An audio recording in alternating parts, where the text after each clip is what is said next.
at 1 o'clock.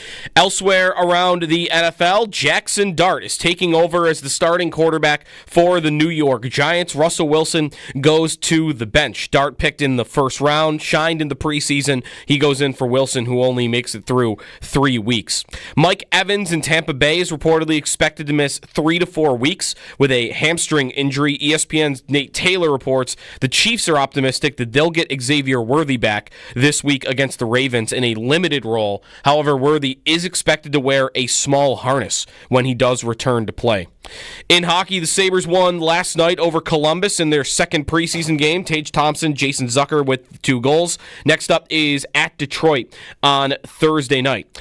And in baseball last night, the Yankees walk off the White Sox in the bottom of the 9th inning to clinch a playoff spot and get to 1 game back of the Blue Jays, who lost to Boston for first place in the AL East. Both teams have 5 games remaining. That's your Paddock Chevrolet Sports Update. Paddock Chevrolet celebrating 90 years of being your hometown dealership.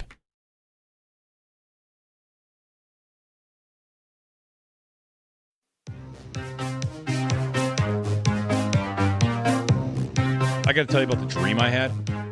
The dream you ever had a dream you're on the Bills? I had a dream I was on the Bills. Like as a player? Yes, in a game. Well, dreams, they feel real while we're in them, right? It's only when we wake up that we realize something that's actually strange. What position? What do you think? Quarterback? No. Oh, come on! Wide receiver. Yeah, one play. What am I doing? Running down the field blocking for James Cook. I'm buying in. Yeah! All effort, baby. Look at how Joe Brady's even convinced me. Even in my dreams. It's like when Dwight Schrute dreams about being the assistant to the manager. Assistant to the regional manager. Who are you blocking? Troy Polamalu. And what I see, Palamalu just went right into the seat gap. Cook got to the second level, and I see Polamalu trying to take the angle, and I'm trying to get there for Cook to take the cutback. How did it go? I got the job done, man. Come on. It's my way. What, you think of my dream? I'm taking a holding penalty or something? You're listening to Jeremy and Joe on the home of the Bills. WGR Sports Radio 550. Waiver Wednesday, everybody. Happy Wednesday. Jeremy and Joe, good morning. I'm rocking a Sabres hat. Feels like a choice. I don't know. Hey, they're 2-0. Yeah. Dream big. They went 6-1 in the preseason last year. No one needs to remember that. Well, listen, 2-0, it matters. They better go 7-0 this year because I'm raising expectations. Yep. So I've got a Sabres hat on. They started last year was funny. They went 6-1 in the preseason, and then they started 1-6. I think in the regular season. So I think they just flipped it. All right. No, it was 5. Okay, wait. I remember. The 6 doesn't count because they played a team from Germany. So like the real preseason, they were 5-1. They started 1-5. Okay. That's what it is. Good. Memories. Good to remember. Yes. Good to remember that. Right? They looked good last night. Sure. I mean, they had an NHL team against an AHL team. Yeah. And won. That's right. 2-1. Yeah. Okay. Zach Benson made a really nice pass. You know what? He made a really nice pass. That he did. Love watching that guy play hockey. We've got a bunch of stuff coming up on the show today. Busy show. 6:30, Brian Koziel checks in from Bethpage Black. He'll be at Bethpage Black this weekend for the Ryder Cup, which gets started in 2 days. So a Ryder Cup preview coming your way, 6:30, with Brian Koziel of Tee to Green. He also of the Sabres pre and post and intermission. We'll get a quick thought on their preseason from Brian, perhaps. Also, Sal today at 7. Joe Marino at 7:30. He had to move from his normal 8 o'clock spot to 7:30. So Joe Marino at 7:30. Paul Hamilton at 8:30. And then Ollie Connolly of The Guardian and the Read Option Substack. He wrote a piece yesterday about the NFL, but in there was a good chunk on Justin Herbert. And I sent him a message and I said, hey, you want to come on and talk about Justin Herbert? Because it feels like in Buffalo, the Chiefs, Ravens, Bills universe, this is the Marvel universe. There's a brand new supervillain. Yeah. Like, how big a deal is that guy? We've kind of known about Herbert for a while, but he wrote a lot about Herbert and what he's starting to unlock and what level he ultimately can get to. Because I feel like, I don't know, Joe, you read everything, right? Don't you see Justin Herbert consistently named like a top 5 quarterback, and it's just not there in the results yet? It's constantly mocked whenever he's ranked above, the Eagles people will go nuts when he's ranked above Jalen Hurts. Sure. Because what has he done, right? Yep. What has he accomplished? I see him ranked ahead of Burrow somewhat regularly. Like he consistently gets in the 4 to 6 range behind Allen, Mahomes, and Jackson. So, his ascension here, if it's really happening, we'll talk about that with Ollie Connolly, who I also saw Ollie was on with Tyler Dunn recently of the Go Long TD podcast and had a lot to say about Jackson Hawes. So, we'll dig into the Bills, of course. All that's coming up at 9 o'clock. So, in between, room for you to give us a call at 803-0550. I have tremendously good trivia for you and Sal at 7 o'clock. Nice. For me and Sal? Yes. Ooh, okay. There's always a clue. If I have to include Sal's Sal, included. that means it's going to need some old-timer answers. It's pre-2000, Yeah, I think? yeah. I can dabble, though, in the pre-2000 Yeah, what Bills. was the thing you got exactly perfectly right? Probably the 91 recently? Bills, because I had the yearbook and watched it 10,000 times as a child. All right. Probably something from the 91 season. No, Ben Williams, who I remembered. He was a pass rusher from the 80s. That's right. You got that right. I can do 80s Bills a little bit. I can't really do 70s much at all. Well, it's a great trivia question that was sent to me that I'm going to give to you and Sal at 7 o'clock. So Good. Bills fans, lock in. Get ready for that. I'm glad it's not a Yankees question, No, it's not. because that could have also been why you included Sal. But no, good. All right, sweet. They had a walk-off win last night, the Yankees did. Yeah, baseball's heating up at the end here. Blue Jays trying not to blow it. So anyway, happy Wednesday. The Bills back to work this week and off to play the Saints on Sunday from Highmark Stadium. KC-135. There's your flyover plane. Getting a KC-135 again. Yep. And we'll have a guest on Friday to talk about it. So Flyover Radio returns. It's all the signs of fall are returning. I wonder if they maybe I'll ask this on Friday, if they thought to not fly that plane over when they play the Chiefs in a couple of weeks and do it now instead. Why? Because it's a KC 135.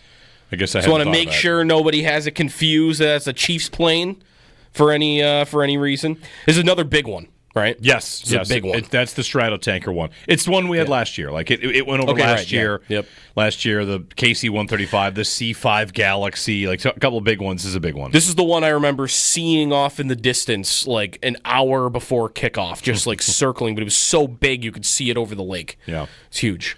So that's part of Sunday 1 o'clock, and Sunday 1 o'clock. I think I really figured out why this is the most expensive ticket beyond just it's 1 o'clock. That's the part of it. But the weather's going to be nice. They're going to win the game. Isn't this the last perfect tailgate at the stadium? Is that day going to be more about the tailgate? Because it's going to be your normal routine in the morning. It's going to be perfect weather, and it might be your last tailgate like that for this stadium. That's probably right. I do wonder how much next week they're on Sunday Night Football again, right? Against New England, yep. And you say normal routine. Have they had as many Sunday night home games as 1 o'clock home games in the last 2 years? What is the normal routine? There isn't one because they're all over the place. That's what I mean. Yeah. Like, what's the most? Is 4 o'clock the most regular time? Is 1 o'clock? Is 8 o'clock? This season alone, Baltimore, 8 o'clock, Miami, 8 o'clock, New England, 8 o'clock. By the time I get to next week, the 8 o'clock starts are my normal routine. Right. So this one, 1 o'clock, is the outlier, but of course it's like, a callback to however long ago. Seats are still, they're falling a little bit. You can get tickets to this game, $260 down from about $300 for the cheapest seat. I saw there just aren't many available at all. Yeah. That's part of why they're, I think, so expensive. They're just people are not giving them up. Like, this is the game I want to go to. There's no reason not to. They're going to win it, and it's going to be great. You're not going to convince people to pass up a chance to see Spencer Rattler. It's just not going to happen. No. I want to see Spencer Rattler. No, I think people will forget who started for the Saints at quarterback the second the game has ended. Maybe. It'll be a trivia question. Like, who was that? We went to that Saints game that final year. Who was their quarterback? And no one will remember. Who was it other than Rattler? Oh, Tyler Shuck. Could be him Tyler too. Shuck. Could be Tyler Shuck if they decide to go to the rookie. The Giants just decided to go to Jackson Dart, and that's exciting for them. Mm-hmm. I mean, if he were to be good, he could probably save his coach and his GM's job. He would have to be pretty good, and that's always an interesting play here, right? They changed to the young quarterback that they just drafted, and teams that draft a quarterback and then fire their head coach the very next year, it's very normal, happens almost every season. But if Jackson Dart looks promising, and the coach and the GM are going to stay, right? What if they went? He's their ticket. If they went, what are they? 0-3. Yep. If they go 6-6 from here, that's a book it. Done. You're back. You've got a good thing going with Jackson Dart. Isn't the thing that makes it less about the record, though, and makes it more about how the quarterback looks? Probably. Or maybe not. Like, could he look good and they go 2-15? Not better than that, even. They go 4-13 on the season. But he looks good. Just looked like Drake May looked last year. They didn't win a lot of games at all, and he looked good. And his coach got fired. He did get fired. That's right. So maybe it does have to be wins because of how far in Dable and Joe Shane are. Maybe it's just Dable that would have this. But I wonder if they need to get to a certain threshold beyond just, hey, the quarterback looked good and took steps. Like, this was year 4 for you and you're still not winning. Yeah, we're going to move on to somebody else. No, we'll see. He had an exciting preseason. The preseason, of course, you take it with a grain of salt, but he was good. He looked pretty good. I'm over here thinking about the other names in sports history. Like Jackson Dart for a quarterback is a pretty good name. I've started to assemble the list of players who have the best name for their sport and position. Interesting. In the history of the world. Okay. I've only got 2 names so far. Is one of them Jackson Dart? No. Okay, beyond Jackson Dart. I've got 2 other names that actually are better for the job the player had that are better than Jackson Dart. So the chat, you want an early homework assignment chat? Think of that. On the YouTube stream, if you're out there, players that had a name perfect for their job. Yeah. I've got 2 on the list. We'll put together the comprehensive list and maybe share it a little later today. All right. Nobody comes top of mind? No. This is the first name. You want to know the first name that came to mind? The guy's name was John Dunk, and he, yeah, right. Okay. He was a 7-foot center. Okay, if we're going that literal, then that's not quite like the first name I thought of was Eric Stryker, who was like a nobody depth lineman for the Bills like 10 years ago. Right? Not good enough. Yeah, right. What does striker have to do with lineman? Now, if he was a striker, that would work. Right. In the world of soccer. I just started thinking about cool names, I guess. Oh, no, I'm not going that cool doesn't names. work. I'm going, the person's name can be used in a highlight while they're playing. Yeah. Very easily. How about it can be used as a verb on what he did? Sure. Yeah. On the play. He threw a dart. Yeah. Exactly. A quick chat mention, Tua turned the ball over, which is funny for Tua Tagovailoa. That's always a good one. But I mean just flat out, Jeff Bukaboom, hockey player. Not bad. Jeff Bukaboom, big defenseman for the Rangers, right? Okay. Something like that. Boom. Yeah. Right. Boom is in there. So Scott Speed was a race car driver. Okay. Anyway. Scott Speed. He should have been better. The Bills have 2 names on this list that I've been working on. Okay. So that's I'll try to think of a couple. That's what I've got for you on a Wednesday. I'm sure the YouTube chat will be all over this one. Yes. 803-0550, our phone number, and 1-888-550-2550. Back to work for the Bills. Huge favorites against the Saints. I've been thinking about this game. I've been thinking about their approach, and people get uncomfortable talking about like how well they are all set up to get the 1 seed to whatever, to kind of have their run of it this year. And it's so far away, you kind of have to try and not get ahead of yourself, but I don't know how you don't, right? How do you not? The Saints this week, the Patriots next week, we're talking 5-0, 6-0, 7-0. Howard got them to what, like 9-0 when he picked the Bills yesterday? Yep.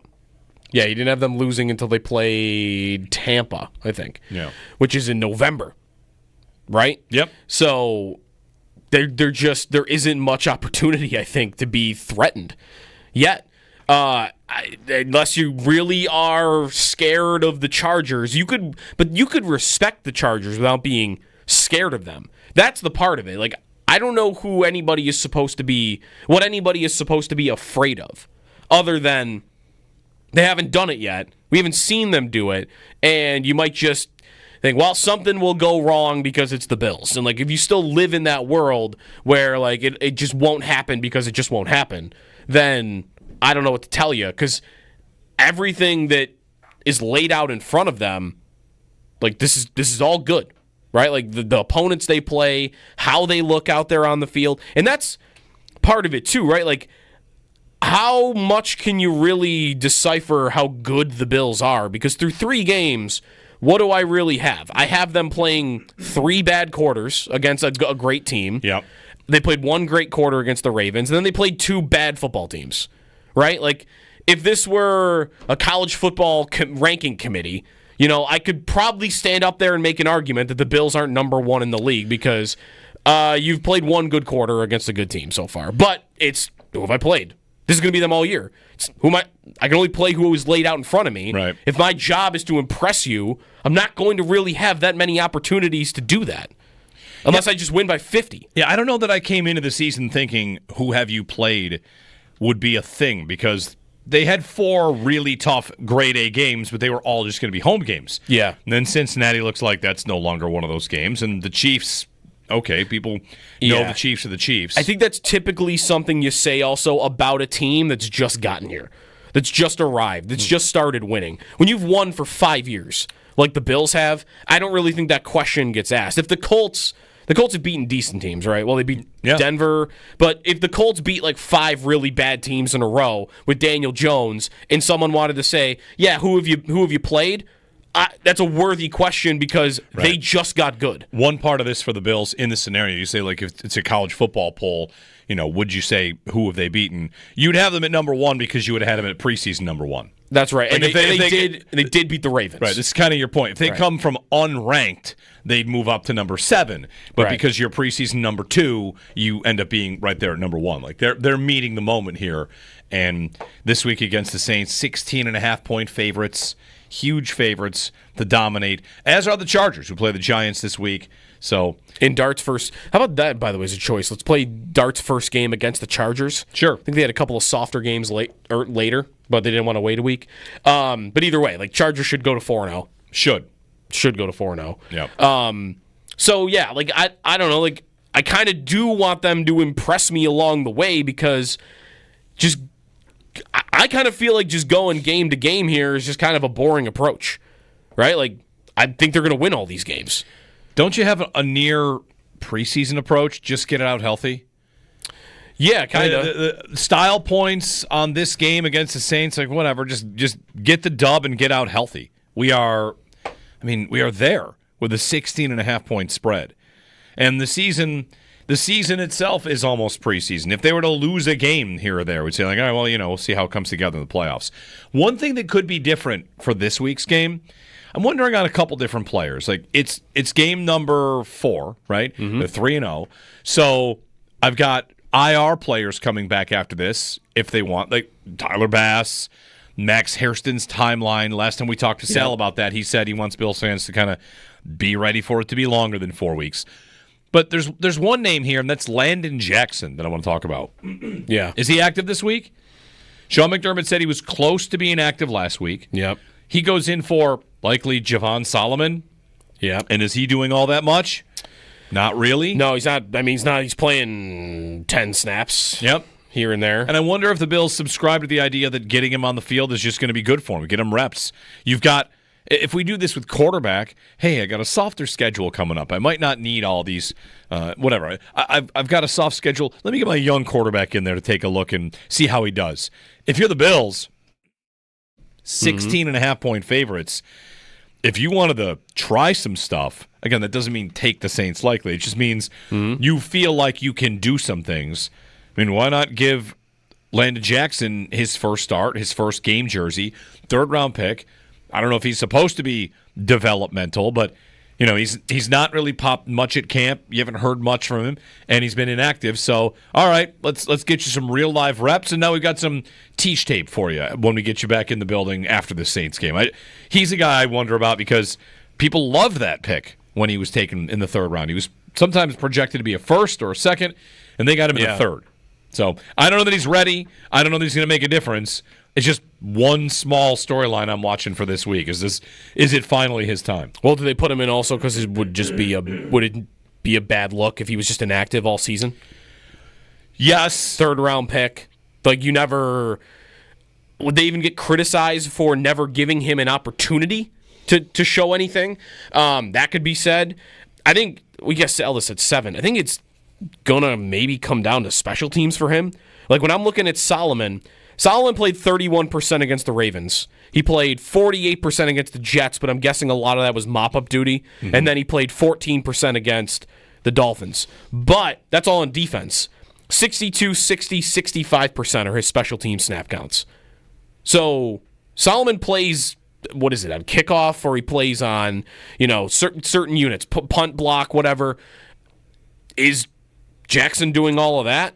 Because I think that's maybe his ticket to get a game day jersey, and I wonder if that's not something they had in line for him because of where they drafted him, or I don't know. I don't know what they see for him other than what he sounded like to me when they drafted him, which is he's going to come in and be a run defender. And no debate, special teams matters. In fact, I've got some numbers on kickoff stuff for the Bills here that is super interesting. Average starting field position and where your opponent is starting. So you're getting a real big mix here. And apparently in the Eagles game, you had the Rams and Eagles. That game, the Rams were kicking knuckleballs, and the Eagles didn't know what to do with them. Now, here's the slot. They dropped 4. I think they dropped 4 kicks. Like they picked them all back up, but on approach, they dropped 4 kickoffs in one game. They didn't know what was happening. Yeah, the Rams had this little cheat code. The Rams are second in the NFL in where their average opponent drive start is.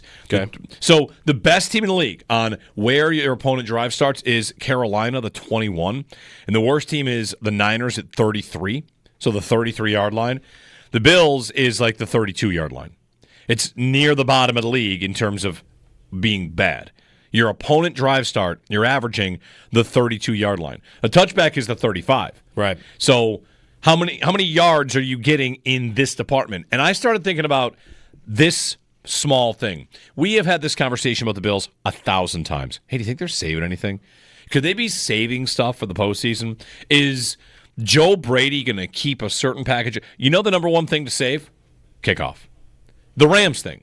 Imagine you had that in your arsenal. The Rams. We're going to make them drop every kickoff, and their starting field position is going to be terrible the entire game. We've got this secret weapon. Yeah.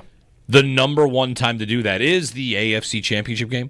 Like we need every single edge. Here it is. Here's Chris Tabor has figured it out, the Bills special teams coordinator. He's figured it out. He's got this hack. And we just can't use it yet. We're certainly not going to use it against the Saints. We're certainly not going to use it against, the Dolphins or whatever. I was thinking about that because we've got special teams mattering an awful lot. And the Bills right now, at least in kickoff, not doing very well. I think the variance across the league is crazy. 12 yards. 12 yards is what? That's the difference. From first to last, it's a 12-yard swath of average. Yeah, that's crazy. That is a big number for average.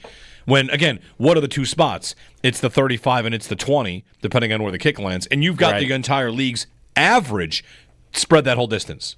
Right. And you have, what are they at? 70, I think I saw 77% of kickoffs are being returned so far this year. Like, they've done it. Right? Yeah, like, they fixed it. They didn't really do it last year. They tried last year and even the year before to get kickoffs back, and it didn't really happen. Teams just opted for the touchback. But this change did it. Like, everybody's bringing the kick out. And it also affects, like, drive numbers, I think, and how often teams are going to score, because you get so many drives that are starting from, like, the 20 or the 25-yard line when they bring it out. And you're getting a bunch now that are starting from, like, the 45. There are a good amount of kickoffs that are being returned. Mm-hmm. Like, not on average, but once in a while you're seeing it. And I don't know, like, I think right now having 2 returners, which I know was something that was talked about when Laviska Shenault was here in training camp, or like the Solomon versus Jackson conversation about who gives you a better player on kickoff duty. I think in past years, just non-factor because kickoffs barely existed. And this year, like, I would totally believe that they're making roster game day decisions based solely on that. Yeah, it's a big deal. We've seen it play out to this point, and average field position for the Bills, they've got work to do. 803-0550, so maybe special teams roster decisions make a big difference. Maybe it's Landon Jackson's time to get out there. There's also a big-name safety on the market, C.J. Gardner-Johnson. Yeah. He's been let go because of playing time and a disagreement there in Houston. Yeah, behind the scenes stuff. There was about he was mad that they weren't having him blitz more often.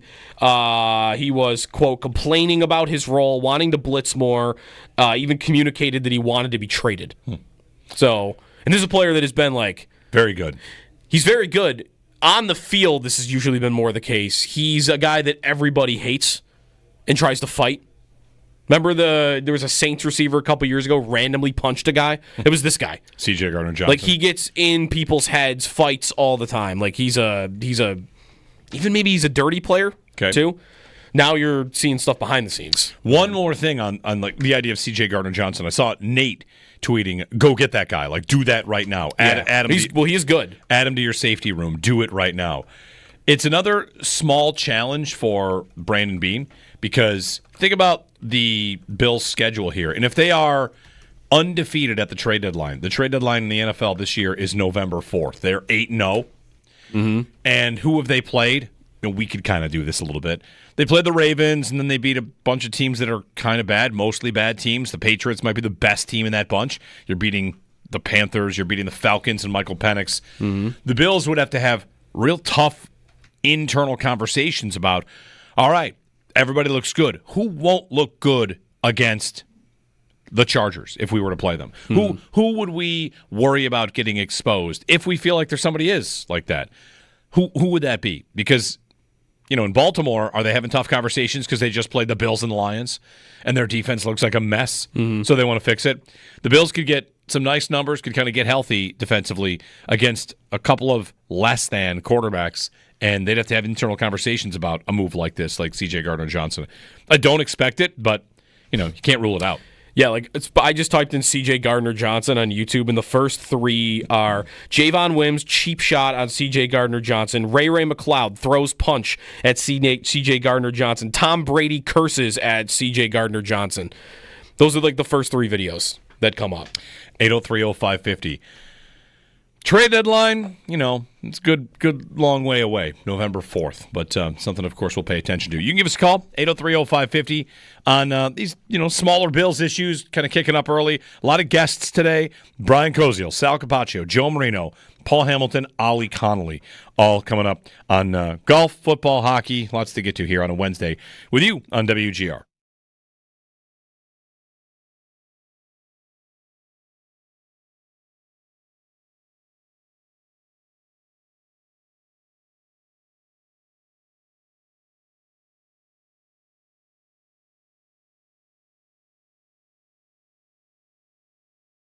One thing that could be different for this week's game, I'm wondering on a couple different players. Like it's game number 4, right? Mm-hmm. They're 3-0.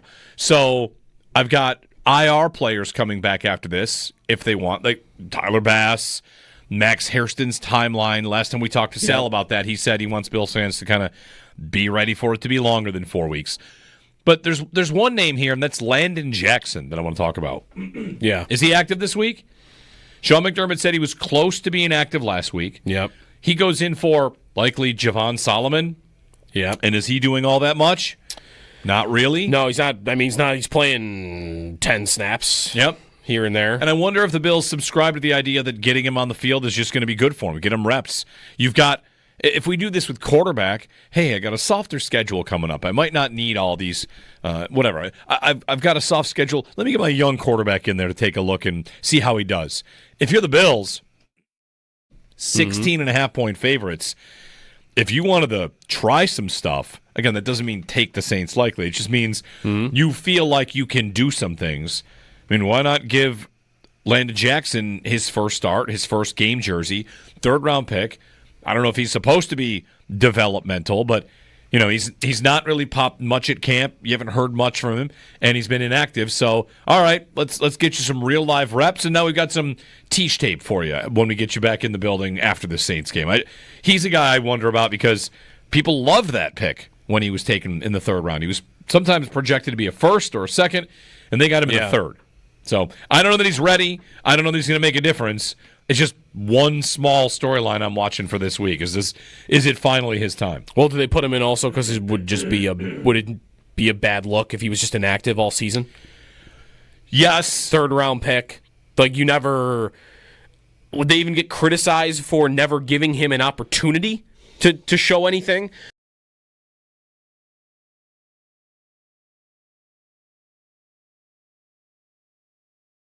Back to work for the Bills. Huge favorites against the Saints. I've been thinking about this game. I've been thinking about their approach, and people get uncomfortable talking about like how well they are all set up to get the 1 seed to whatever, to kind of have their run of it this year. And it's so far away, you kind of have to try and not get ahead of yourself, but I don't know how you don't, right? How do you not? The Saints this week, the Patriots next week, we're talking 5-0, 6-0, 7-0. Howard got them to what, like 9-0 when he picked the Bills yesterday? Yep. Yeah, he didn't have them losing until they played Tampa, I think. Yeah. Which is in November, right? Yep. So there isn't much opportunity, I think, to be threatened yet.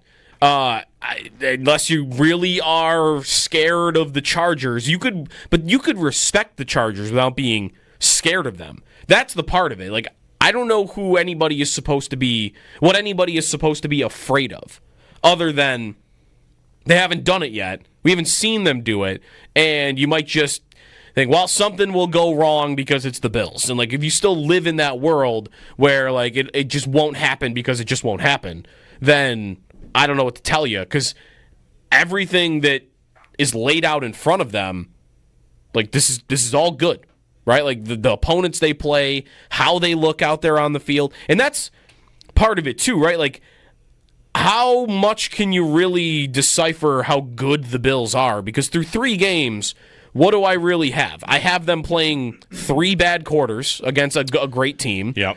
They played 1 great quarter against the Ravens, and then they played 2 bad football teams, right? Like, if this were a college football ranking committee, I could probably stand up there and make an argument that the Bills aren't number 1 in the league because you've played 1 good quarter against a good team so far. But it's, who have I played? This is going to be them all year. I can only play who was laid out in front of me. Right. If my job is to impress you, I'm not going to really have that many opportunities to do that.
Bills start their practice week today. Get an injury report a little bit later on. Get some media appearances from Sean McDermott and others as well. Jackson Dart takes over as the starter of the New York Giants. Russell Wilson to the bench after 3 games. Mike Evans expected to be out for 3 to 4 weeks in Tampa with a hamstring injury. And the Chiefs are reportedly optimistic they'll get Xavier Worthy back this week in a limited role against the Ravens. Sabres won last night 2-1 over Columbus in their second preseason game. Tage Thompson, Jason Zucker with the goals. Next up, Detroit on Thursday. And in baseball, the Yankees walk off the White Sox in the 9th inning to clinch a playoff spot and get to 1 game back of the Blue Jays for first in the AL East. Those are your Paddock Chevrolet sports headlines. Paddock Chevrolet celebrating 90 years of being your hometown dealership.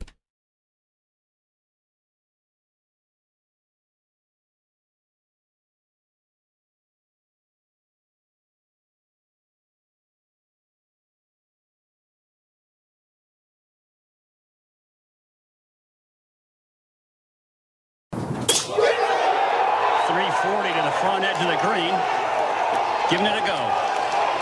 Why wouldn't he, Bones? This match is Dave McAtee. Good luck. And that one is on the green. Much to the delight of the thousands around it. Bryson DeChambeau launched a 417-yard drive, cutting a corner there at Bethpage. It is the Ryder Cup this weekend. Brian Koziel joins us on the Western Hotline. The Tee to Green account has just posted a foggy morning. The fog burning off the fairways there at Bethpage Black. Yeah, it's going to be great. The first round of the Ryder Cup Friday. They're into practice rounds, starting to get things geared up for the big event, which happens over the course of this weekend. Brian, good morning. Jeremy and Joe, happy Ryder Cup week. Good morning. Yeah, it's a fun week. Definitely a little something different from the normal PGA Tour event, and only happens every 2 years. So kind of a little bit more build up to this one, and obviously every 4 in the U.S. Yeah.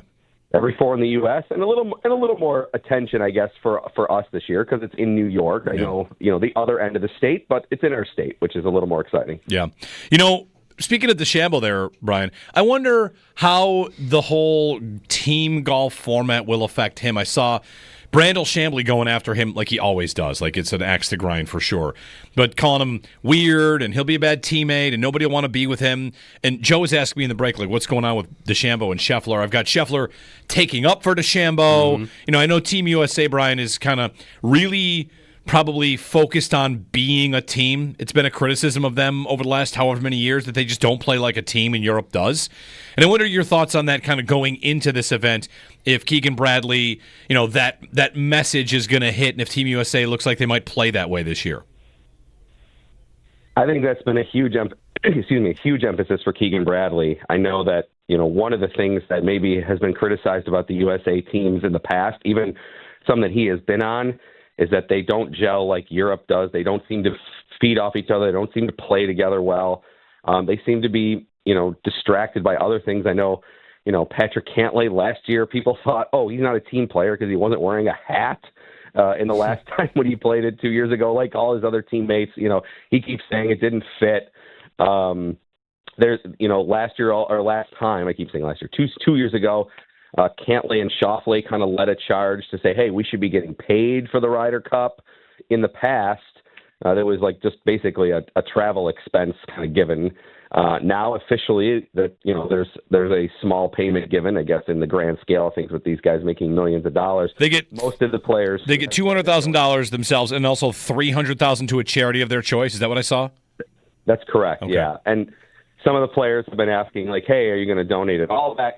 Keegan Bradley says he will, but he doesn't want to divulge what others are doing. Right. Like, a little posturing on that or whatever. I mean, I think that, to your DeChambeau point, too, there's that layer. I mean, Brandel Chambly obviously sometimes says things for effect. I would assume there'd be many players that wouldn't mind playing with Bryson because, hey, if you're his partner and you're playing alternate shot, guess what? He just hit his drive 400. Now you have 60 yards into the green. You like that.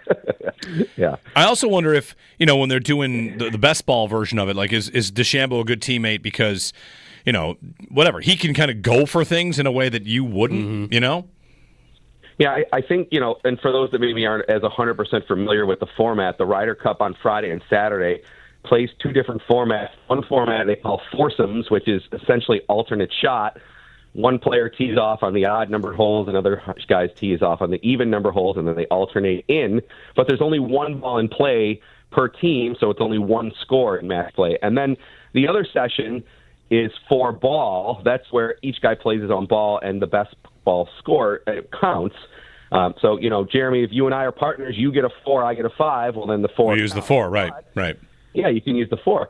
But I think what DeChambeau's game probably suits well is that what you just said is if I'm DeChambeau's partner and I hit, quote, a good drive and play, okay, go for it. First hole.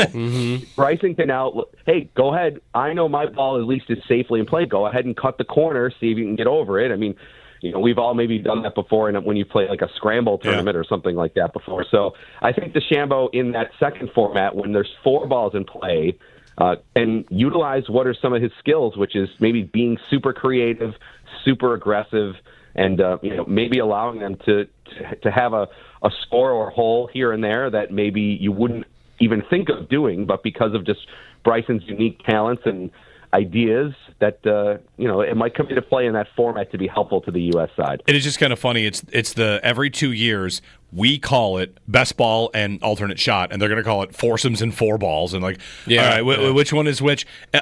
One quick thing on this, Brian. I saw Justin Ray, who's a golf writer, say that in foursomes this week, when they are doing alternate shot, you think about they alternate tee shots, but depending on how they pick it up or how they divvy up who goes first and second, the players teeing off on the odd holes will have twice as many approach shots of 170 to 220 as the players teeing off on evens. So you're kind of looking at the management of the course and, all right, who's the better long iron player, or maybe mid irons for these guys, but who's the better approach artist from 170 to 220? You kind of build the rest of the round from that. Yeah, I think that's a decent strategy to look at is, who's going to be hitting shots in the greens. That's probably more so the more important thing. I was even, when we did our tee to green preview, we were looking like, is there a more accurate iron player? Like maybe are there more par threes that are the odd holes or the even holes? At Bethpage, it's even. There's 2 even holes that are a par 3 and 2 odd, so that maybe wouldn't come into play as much. But I think that's a good breakdown from what Justin Ray said there is, who's maybe your better iron player. So, okay, a guy like Colin Morikawa, who's known for being a very, very good iron player. Okay, you want him hitting those approach shots into the green. You want Scheffler hitting those shots into the green. Well, you want Scheffler hitting every shot, but he's so good with his distance control and his accuracy. I mean, almost, these guys, obviously, if you're playing in the Ryder Cup, you can hit your driver well. So I think, they're probably looking at that strategy. I'm sure both coaches have all the numbers in terms of, who's best from this yardage and this proximity to the green, and then kind of deciding then who will tee off on what holes and, who's best to go together. I mean, you would think in general, the player with the higher ceiling, I know golf is different. We want the lower score, but you know what I mean? The higher ceiling would be better in the best ball format because they can be more aggressive. That's kind of like Bryson. Yeah. The, quote, steadier player that maybe you can count on a little bit more, you probably want to tend to play that person more in the alternate shot format because there's only one ball in play, less room for error. So, that's maybe where you're looking for the more steadier hand, I guess. If you're Keegan Bradley and you're Scotty Scheffler, you're basically, if I'm the captain, I'm saying, look, if physically you can play every single session, I'm putting you in because you're the best player in the world. So, again, there's a 12-man roster. Eight would play in the morning session on Friday and Saturday, and then would play in the afternoon. Some obviously will play in both. Some will sit. That's obviously another job for Keegan Bradley and his captaincy staff to decide who's going to play, who's going to sit. That's always a controversial topic, too, along the way. You think somebody's playing well, suddenly they're not playing in the afternoon. You wonder why. Maybe physically they decided it was the best sort of thing. It's obviously a grind out there. You're playing 18 and 18 under high-pressure conditions. Then some would say, look, it's only a 3-day event, suck it up and play. There's a lot of guys that have played all 5 sessions in the past and done quite well at it, too. So that's always a fun layer to kind of see who ends up sitting and who ends up playing throughout the course of the week. Will we get the biannual tradition, if that's the right word here, of players that are on the road complaining that the fans are rude? That happened in Boston. Isn't a lot, that right? required that you have to complain about the fans no matter what? It's just how this whole thing works. And second, Brian, what kind of atmosphere is expected? Bethpage has been rowdy in the past for major championships, the U.S. Open, and this is the Ryder Cup where you are actively rooting against other golfers, and it's not uncouth to do so. It's a team event. It's okay. So I wonder about the atmosphere, given that it's in New York and New York sports fans can be rowdy, but also that the ticket price was so high that maybe they priced out rowdy people. What are you expecting for this week? Yeah, I think most people are expecting, most players are expecting it to be as rowdy, if not more rowdy, than when the Open was here or when the PGA was here, because of what you said. I think that fans are, not that maybe there aren't always a handful that do this, but you're given the green light to boo and cheer a miss. Normally, on a PGA Tour event, for the most part, when guys miss putts, you get the oh from the crowd, But literally, if Rory McIlroy misses a 10-footer and the U.S. wins the hole, the crowd's going to go crazy. Or, if somebody from Europe makes a putt and gives that big fist pump, you're going to hear boos, and it's okay. I think that, and of course, even on the first tee, you might see some USA players where normally the crowd is supposed to be quiet. They're going to tell them, hey, go ahead and make a ton of noise on the first tee. I'm sure it's going to be as loud as it has been just because of the atmosphere. Now, the ticket price thing, I think it's valid. Are you getting a different type of person showing up when Friday, Saturday, Sunday, the average ticket price is well near $1,000. On face value, it was $700 to $800 just to get in, let alone all these other types of tickets that are well beyond $1,000. So that part maybe you might get a little difference, but I think in general it's going to be a very, very rowdy event. I'm sure. If you're a USA player and you're looking to feed off of energy, I think you're definitely going to get it. Did the U.S., Brian, because I thought, weren't they able to do things to the course because they're the home team? Did they change anything about the way Bethpage normally would be like for a major tournament? Yeah, I've been seeing videos and reading pictures. They said that the rough is a little bit less penalizing than what it had been for when the U.S. Open had been here in the past, which I think is a good thing.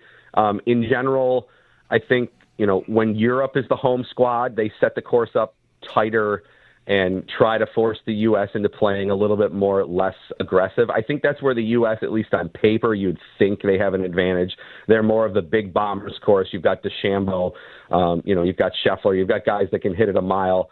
I think that in most Ryder Cups, it feels like, at least, over the last 15, 20 years, it feels like the U.S. is the more wanting to play aggressive style, and U.S. and Europe is almost embracing the fact of, we're going to be steady, we're going to hit it down the middle, we're going to hit the middle of the green, and we're going to put the pressure on you not to make mistakes. And I feel like that's what Europe's kind of embraced in this event and been successful with quite a bit. They're going to play steady Eddie golf. The U.S. is going to be all over, and in the end, we'll see at the Cup who's in first. And, more so than not, Europe's been a little bit better in that over the last 25 years or so. But still, winning a road Ryder Cup still is very tough. Europe's only done it 4 times. That's been kind of like their theme this week. I've been seeing some videos from their locker room. The colors that Europe's going to wear this week, Luke Donald, the captain there, he said he went back to the 4 weeks that they actually won a road Ryder Cup and took like their color scheme from there. And that's what their uniforms are going to look like Friday, Saturday, and Sunday. So, they're embracing their tradition, their history, that sort of thing. For Europe, I mean, these guys that idolize Seve Ballesteros and, Nick Faldo and all these guys and Sergio that have had such great, tournaments and career resumes because of the Ryder Cup, that's been very valued on this European side. Very good. Thanks, Brian. Enjoy the event, and I'm sure we'll talk during the week. Yeah, look forward to it. And Friday morning, we'll be at the course bright and early, so we'll do a live check-in when we get there. All right. Perfect. Thanks, Brian. Thanks, Brian. Okay, guys, thanks. Brian Koziel. Speaking of big events, got a thing when we get back. There's an event coming to town in 2026 that I'd never heard of before that you must enter a lottery to get tickets to. The Stone Skipping World Championships. No, but I have already seen it, then sold, and immediately entered the lottery. Ooh. Tell you what that is next.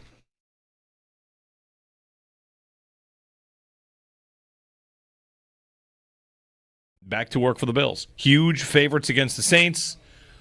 I've been thinking about this game. I've been thinking about their approach, and people get uncomfortable talking about like how well they are all set up to get the 1 seed to whatever, to kind of have their run of it this year. And it's so far away.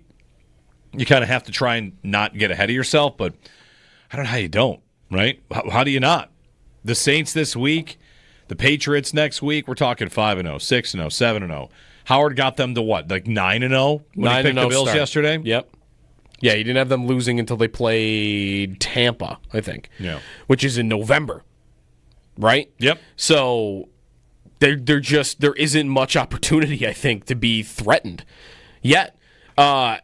Unless you really are scared of the Chargers, you could respect the Chargers without being scared of them. That's the part of it. Like, I don't know what anybody is supposed to be afraid of, other than they haven't done it yet. We haven't seen them do it, and you might just think, well, something will go wrong because it's the Bills. And, like, if you still live in that world where, like, it just won't happen because it just won't happen, then I don't know what to tell you, because everything that is laid out in front of them, like, this is all good, right? Like, the opponents they play, how they look out there on the field, and that's part of it too, right? Like, how much can you really decipher how good the Bills are? Because through 3 games, what do I really have? I have them playing 3 bad quarters against a great team. Yep. They played 1 great quarter against the Ravens, and then they played 2 bad football teams, right? Like, if this were a college football ranking committee, you know, I could probably stand up there and make an argument that the Bills aren't number 1 in the league because you've played 1 good quarter against a good team so far. But it's, who have I played? This is going to be them all year. I can only play who was laid out in front of me. Right. If my job is to impress you, I'm not going to really have that many opportunities to do that.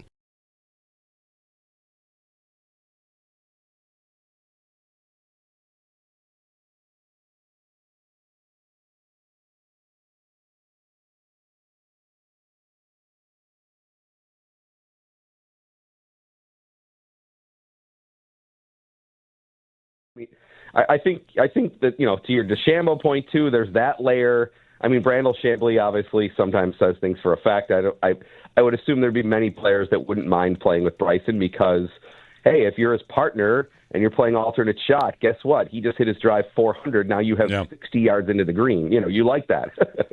Yeah. I also wonder if, you know, when they're doing the best ball version of it, like is DeChambeau a good teammate because, you know, whatever, he can kind of go for things in a way that you wouldn't, you know?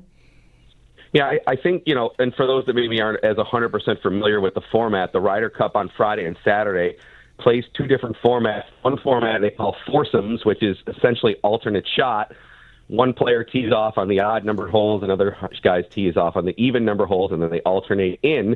But there's only 1 ball in play per team, so it's only 1 score in match play. And then the other session is 4 ball. That's where each guy plays his own ball, and the best ball score counts.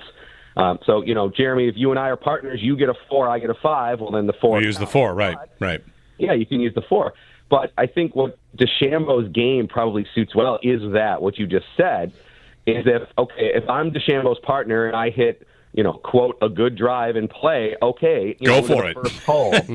Bryson can now, hey, go ahead. I know my ball at least is safely in play. Go ahead and cut the corner, see if you can get over it. I mean, you know, we've all maybe done that before when you play like a scramble tournament or something like that before. So I think DeChambeau in that second format, when there's 4 balls in play, and utilize what are some of his skills, which is maybe being super creative, super aggressive, and you know, maybe allowing them to have a score or hole here and there that maybe you wouldn't even think of doing, but because of just Bryson's unique talents and ideas, that you know, it might come into play in that format to be helpful to the U.S. side.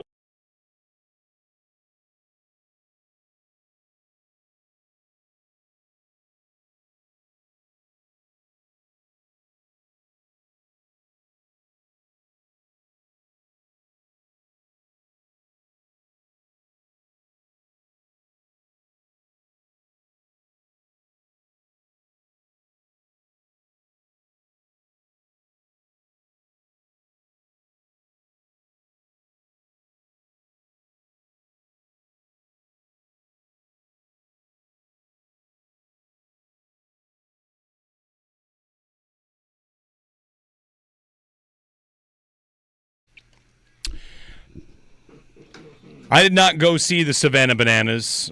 Looks like it's a bunch of fun. Have not done that before. It was a lot of fun. Yep. Yeah, you went? Yes, it was great. So there's another one of these traveling baseball shows coming in. It's the Cosmic Baseball. Cosmic Baseball. Cosmic Baseball? Yes. What is Cosmic Baseball? I've just learned of it today. I did not know about it before, but Cosmic Baseball is coming to Salem Field in 2026. And it's glow-in-the-dark baseball, basically, where the lights are going to be off. There will be black lights on. Everything is green and pink, purple, black light kind of whatever. And you can enter for tickets because it's coming in 2026. And it looks like it's a ton of fun. Interesting. Okay. Yeah. The ball glows, the bats glow. Everything glows. Everyone's got paint on themselves, and people in the crowd glow, depending on what they're wearing. You wear stuff that will glow. So, looks like a fun night, and Cosmic Baseball coming. It's glow-in-the-dark baseball coming in 2026. I'm into this. Right. Instantly in. Enter the lottery. Sold. Yeah. So it would obviously happen at night. Yes. The thing about glowing in the dark is it doesn't need to happen at night. If they had a dome, you can build a dome. You could do it whenever you want. Just turn the lights off. Yeah, as long. Yeah. But they don't have a dome. Should they build a dome for Cosmic Baseball? Just for 803-0550. What's your take? There you go. Cosmic Baseball. Next year, this is coming? 2026. All right. Yeah. Do they play a normal baseball game, or are they playing like the Savannah ball, or banana ball? Question. I can't imagine it's a normal baseball game. Yeah, I can't either. Right? You're going to the bullpen to match you want your lefty-righty matchup. There's got to be some fun stuff involved, I would think. To get the umpire in here to challenge this ruling on the field. Yeah. All right. Anyway. Who do they play? They're the Tri-City Chili Peppers? The Tri-City Chili Peppers. I don't know who they play. They play the Bisons, who do not get to be glow in the dark. No. I don't know. I'm looking at their schedule right now. They play the Glow Mojis. That's who they play. The Glow Mojis. The Tri-City Chili Peppers and the Glow Mojis. The Glow Mojis. Yep. And is there another team in here? Yeah, the Martinsville Mustangs. They play them as well. Okay. I'm just flipping back through their schedule this year. Oh, there's a bunch. The Wilmington Sharks, the Olney Crop Dusters. We got a baseball team named the Crop Dusters. Let's talk about it. The Morehead City Fish Tacos. Oh, there we go. The Peninsula Pilots. The Holly Springs Salamanders. They got a lot of opponents. It's probably just like the same group of people changing their names. The Wilson Tobbs. Okay. All right. The one more. So we don't know who they'll play here. No. But that'll be a good surprise then. I've always wanted to see the Crop Dusters. I hope that's who comes in. Yeah. Yeah, that'd be fun. The Greenville Yard Gnomes. That's the Lexington County Blowfish. These should be team names all across minor league baseball right now. That's right. I already got the Sharks. Anyway, the Yorktown Coconuts. Mm-hmm. These are former opponents of the Tri-City Chili Peppers. All right, I think that's all of them.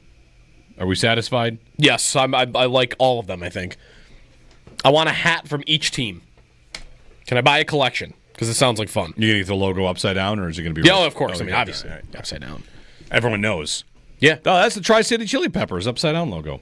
Yep. Seems like it's super cool. Anyway, 803-0550. I put it in the lottery. Let's do it. Let's all see you there. Sal, when we get back, including some very, very good instant trivia on the Buffalo Bills and this week's game. Stay tuned.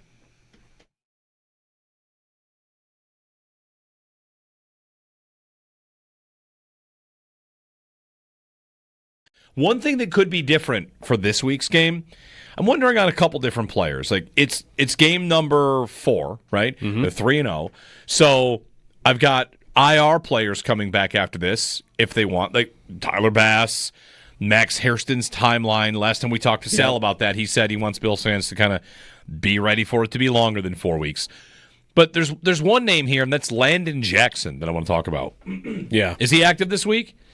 Sean McDermott said he was close to being active last week. Yep. He goes in for likely Javon Solomon. Yep. And is he doing all that much? Not really. No, he's not. I mean, he's not. He's playing 10 snaps. Yep. Here and there. And I wonder if the Bills subscribe to the idea that getting him on the field is just going to be good for him. Get him reps. You've got, if we do this with quarterback, hey, I got a softer schedule coming up. I might not need all these, whatever. I've got a soft schedule. Let me get my young quarterback in there to take a look and see how he does. If you're the Bills, 16.5-point favorites, if you wanted to try some stuff, again, that doesn't mean take the Saints likely. It just means you feel like you can do some things. I mean, why not give Landon Jackson his first start, his first game jersey, 3rd-round pick? I don't know if he's supposed to be developmental, but you know he's not really popped much at camp. You haven't heard much from him, and he's been inactive. So, all right, let's get you some real live reps, and now we've got some Tiche tape for you when we get you back in the building after the Saints game.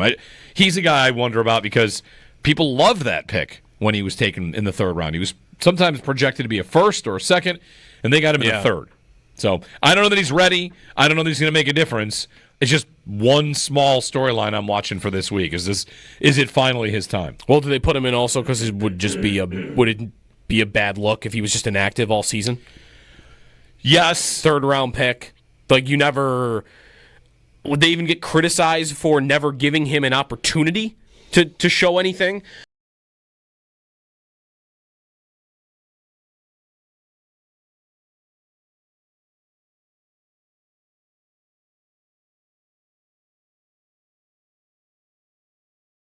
Back to work for the Bills. Huge favorites against the Saints.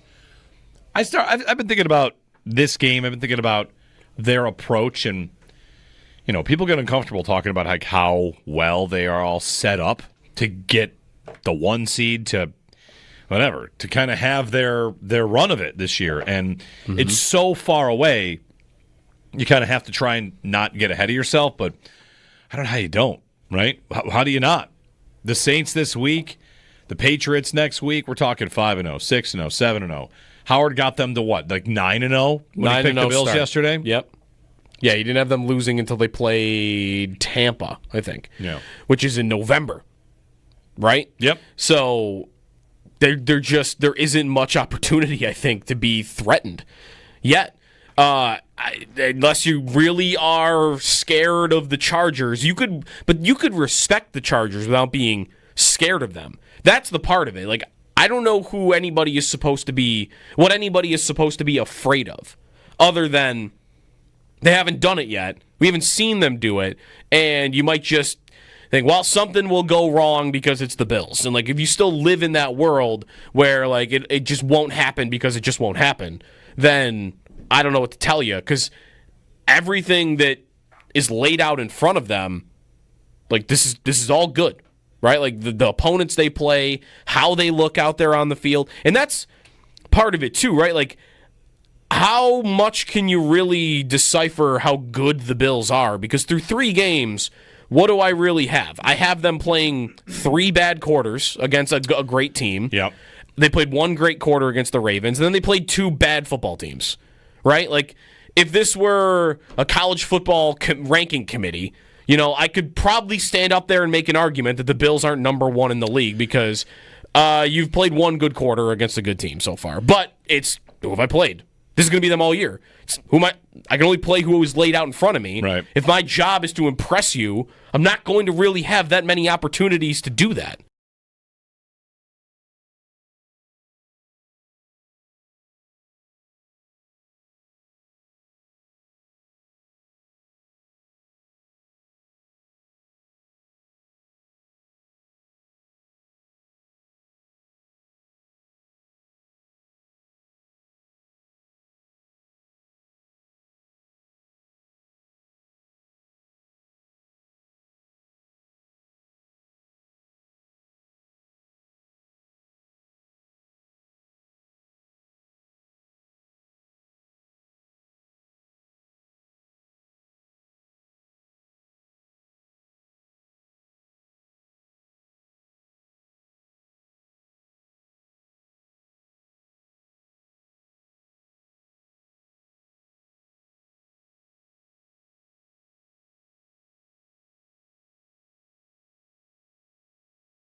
Wednesday, first practice and injury report of the week for the Buffalo Bills. Get that a little bit later on today. Sal Capaccio joins the show coming up next. Jackson Dart taking over as the starting quarterback for the New York Giants. Russell Wilson to the bench after just 3 games and an 0-3 start. In Tampa, Mike Evans is expected to miss 3 to 4 weeks with a hamstring injury. And ESPN's Nate Taylor reports that the Chiefs are optimistic they're going to get Xavier Worthy back from his shoulder injury this week in a limited role. He's also expected to wear a harness when he returns to play, if it is this week against the Ravens. One other football note, C.J. Gardner-Johnson, starting safety of the Houston Texans, released. There was, quote, friction behind the scenes. He had been complaining about his role and even communicated that he wanted to be traded from Houston, so he is now available to the league. To hockey, the Sabres in the preseason last night against Columbus. They win 2-1. 2-0 start to the preseason. Tage Thompson, Jason Zucker get the goals. Next up is at Detroit on Thursday night. And in baseball, Yankees walk off the White Sox in the bottom of the 9th inning to clinch a playoff spot and get 1 game back of the Blue Jays for first place in the AL East. 5 games remaining for each team. That's your Paddock Chevrolet Sports Update. Paddock Chevrolet celebrating 90 years of being your hometown dealership.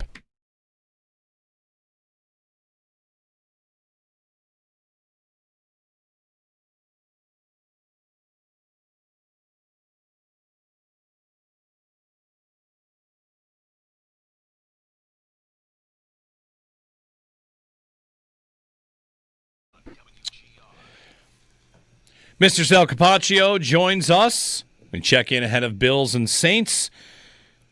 And I have already said I'll be starting with trivia because I was sent a very good trivia question. All right. I think we flirted with this trivia question. Now have the full list here. And you think I need Capaccio because he goes back to like 1980? Yes. That's Sal. That's why you're here. That's an old comment, man. You guys. That's why you're here. Knife cuts deep, Joe. Sal. You're the elder statesman. You're just it's about credibility. Yeah. It's about your wisdom. Your wisdom about this franchise. I just think Joe might need a little bit of help. There's not that many answers, but it's it goes back a bit. Next time, Joe, just say, well, we just have to bring in the historian, Sal Capaccio. That makes me sound smart like a professor. Yes, that's right. Our resident Buffalo Bills historian. Dan there Hill. You go. Yeah. Get us the instant trivia music because we're going to lead off with this trivia question, then get into Bills Saints, and here it is for everybody out there. So, there have been 5 people, there will be 5. There are 4, there will be a 5th, to coach a game and start a game at quarterback against the Buffalo Bills. Wow. Ooh. Head coach, and start a game at quarterback against the Buffalo Bills. Okay, and that is going to be the 5th is going to be Kellen Moore on Sunday. Kellen Moore started for the Cowboys in 2015 and will coach against the Bills on Sunday. So Kellen Moore and 4 other names on this instant trivia. It's a short list, so you can take this to work, take this to school, take this with you, ask friends, put it in the group chat. Not everybody's listening. They should be, but they're not. The other 4. Okay. I don't think, Joe, did Jason Garrett ever start at quarterback against the Bills? I don't think so. Did Frank Reich ever start against the Bills for, like, Carolina? Yes, he did. Okay. Frank Reich is correct. Frank Reich played against the Bills with the Jets and Panthers, and then coached against them for the Panthers. So Frank Reich is correct. 3 more. And the Colts probably, right? Did he coach against them with the Colts? That's what I meant, the Colts. Yeah. Okay. Mostly the guys who become head coaches were backup quarterbacks, not starters, to be honest with you. Right. I think, right? And okay, what about, I think 90s is going to be my wheelhouse here for most of this. Like, what about... Let's see if you guys can beat the chat, the YouTube chat. Can the YouTube chat get all these answers right? Sal, what do you think about Doug Peterson as a guess? He didn't really play much, though, right? When he was a quarterback, he was a backup. He didn't play much, but I mean, again, I don't know. There's got to be a game where maybe he did that. I don't know. You know what I mean? I am just looking at the NFL teams right now to kind of go through my head. Jim Harbaugh? Correct. Jim Harbaugh has coached against the Bills and started a game at quarterback against the Bills. There are 2 more. This is where Sal is going to be needed. And even maybe Sal, call somebody older than you also. Because, like, again, so 70s, 80s. Call Howard is what you're saying. Right. Where is he? 2 more. Have coached a game against the Bills and started a game at quarterback against the Bills. Thinking about Rams. No, I'm thinking about, let's see, I'm looking at the West now. Broncos. Warren Moon was never. Ooh, Jacksonville. Did Jacksonville have somebody? Nope. That could be to go that way back. If we're going back to the 70s, right, then Salas is probably someone who coached against them in the 90s and was a former quarterback. Would be my probably right thinking. Dan Reeves. No, not Dan Reeves. Was he a quarterback? Yes. Oh, okay. No, wait, Dan Reeves was a defensive back, wasn't he? Defensive back, Yeah. okay. Oh, okay. You want some hints? Sure. Okay, one of these coaches is primarily known for his success as a college coach. Lots of success as a college coach, not a lot as an NFL coach. And a player from way back when. I think I know this because I saw him at the Tampa game on Sunday, and I did not know he was a player. Steve Spurrier. Yeah. Steve Spurrier is correct. I did not know he was a player. Joe, he was a great college player. He won the Heisman. Okay. He was the 3rd overall pick in the 1967 NFL draft. That's what I saw him. He was doing whatever the Bucs do before their game, like similar to what the Bills do. Legend of the game, and it was Steve Spurrier, and they introduced him as our first ever quarterback. And I learned that he played football. Yeah, but he was apparently a good college player. All right, good. One more then. One more. And this one, any sort of hint? I feel like this is the most gettable one for fans of the NFL in the 70s, 80s, 90s. He played. Mike Ditko was a tight end. Yep. He played and coached. Let me see, the Raiders. He coached the Raiders forever, and then went to Seattle at the end. He coached the Raiders. Tom Flores. Yes, Tom Flores. Oh, okay. So that's your list: Jim Harbaugh, Frank Reich, Tom Flores, Steve Spurrier, and Sunday, Kellen Moore will have started That's a game. That's a great question. I do love really that, good. and I will tell you, I don't want to get it wrong. I think, did he get, he is in the Hall of Fame now, Tom Flores, right? He is now in the Hall of Fame, 21, Yep. There was a big, long debate, like he should have been in. You know what I mean? And finally he got in. Yep. He played for the Bills, too, didn't he? Tom Flores? That's a good question. He might have for a short stint. Yeah, 2 years. He was a backup. Yep. Yep. Yeah, okay. He coached the Bills, too. Quarterbacks coach in 1971. Okay. Kellen Moore played against the Bills, and I think the only Bills game that I never saw. Anything from Dallas. Dallas at home at the end of the year in a like a little bit of a freezing rain. Yeah. I had something, maybe a wedding or I don't remember what I could have had that day. But also, someone correct me if I'm wrong. I think that was the last Bills game that was ever blacked out. Ooh, that might be right. I don't know. It's December of 2015. They win it 16-6. I thought I remembered that game being blacked out, but maybe I'm wrong. Maybe that's just me not seeing it and not remembering right. But that was a end of season Dallas game that I just don't remember anything about at all. Moore went 13 of 31 for 186 with 1 interception. Tyrod 13 of 18, 1 interception, 179 yards. Leading rusher in the game, Mike Gillislee. Okay. Anyway, there you go. Trivia. What's the most recent Bills Saints game you remember? I mean, not maybe the oldest. Thanksgiving, first one you remember. Thanksgiving, where Trey White hurts his knee. The first really? one? You don't remember anyone before that? Oh, I'm sorry. I mean, the earliest. My apologies. I did say most recent. I have a good answer to this because I'm probably 9 when this game takes place, 9 or 10. The first game I ever remember, I think they played in San Antonio. Yep. Terrence McGee. Terrence McGee. Okay. Right after Hurricane Katrina. Yeah, I've got one that goes back before that, and that's the one the Bills lose 24-6. Aaron Brooks and Sam Cowart get hurt in that game.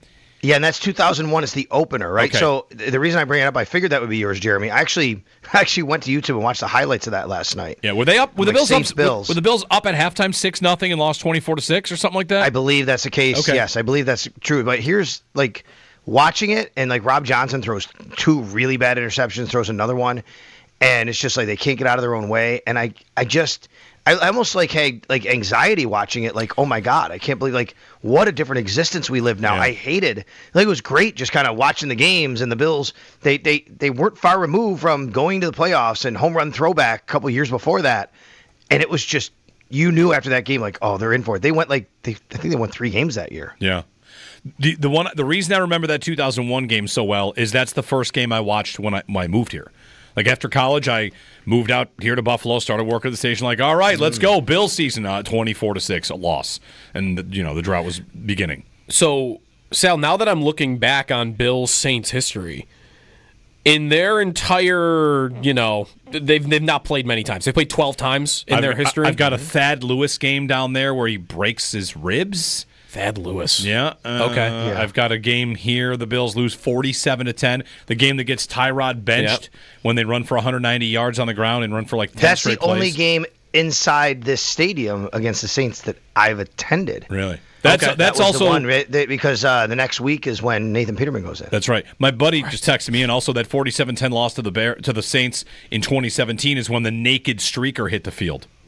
That was we got some Saints memories here. Well, what I'm looking at here, Sal, is I think the Bills have not beaten the Saints in Buffalo at the stadium since 1983, and that is their only ever win against the Saints at home. Wow. Is that John Fourcade at quarterback for the Saints? I had 2 quarterbacks for the Saints. Okay. I just had the box score up. Where did it go? That's all right. I think it might have Dave been. Wilson and Ken Stabler. It's Ken Stabler. Wow. All right. Fourcade would have been before that. I think the first one I remember, and I don't know the exact year. It had to be 92 maybe. Bills go to New Orleans, and they beat the Saints. And after the game, here it is, 20-16. After the game, Jim Kelly's in the post-game scrum. He's not at the podium. And he looked and he goes, "Who here thought we'd win that game?" And a few media members raised their hand. He goes, "Liar, liar, you're lying, you're lying, you're lying." That was Jim Kelly. He did that. Nice. Very nice. different than the current quarterback. Yeah, a little bit. Right, a little bit. All right, Sal, so a little mini bye. The Bills are off of. How do things usually work? I mean, everyone's going to kind of get back to work, and they're back at practice. We hope to see anybody that had a lingering injury feeling better.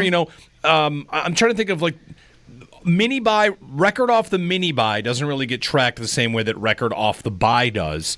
But nice, I'm sure, for these Bills to feel rested and refreshed after that Miami game.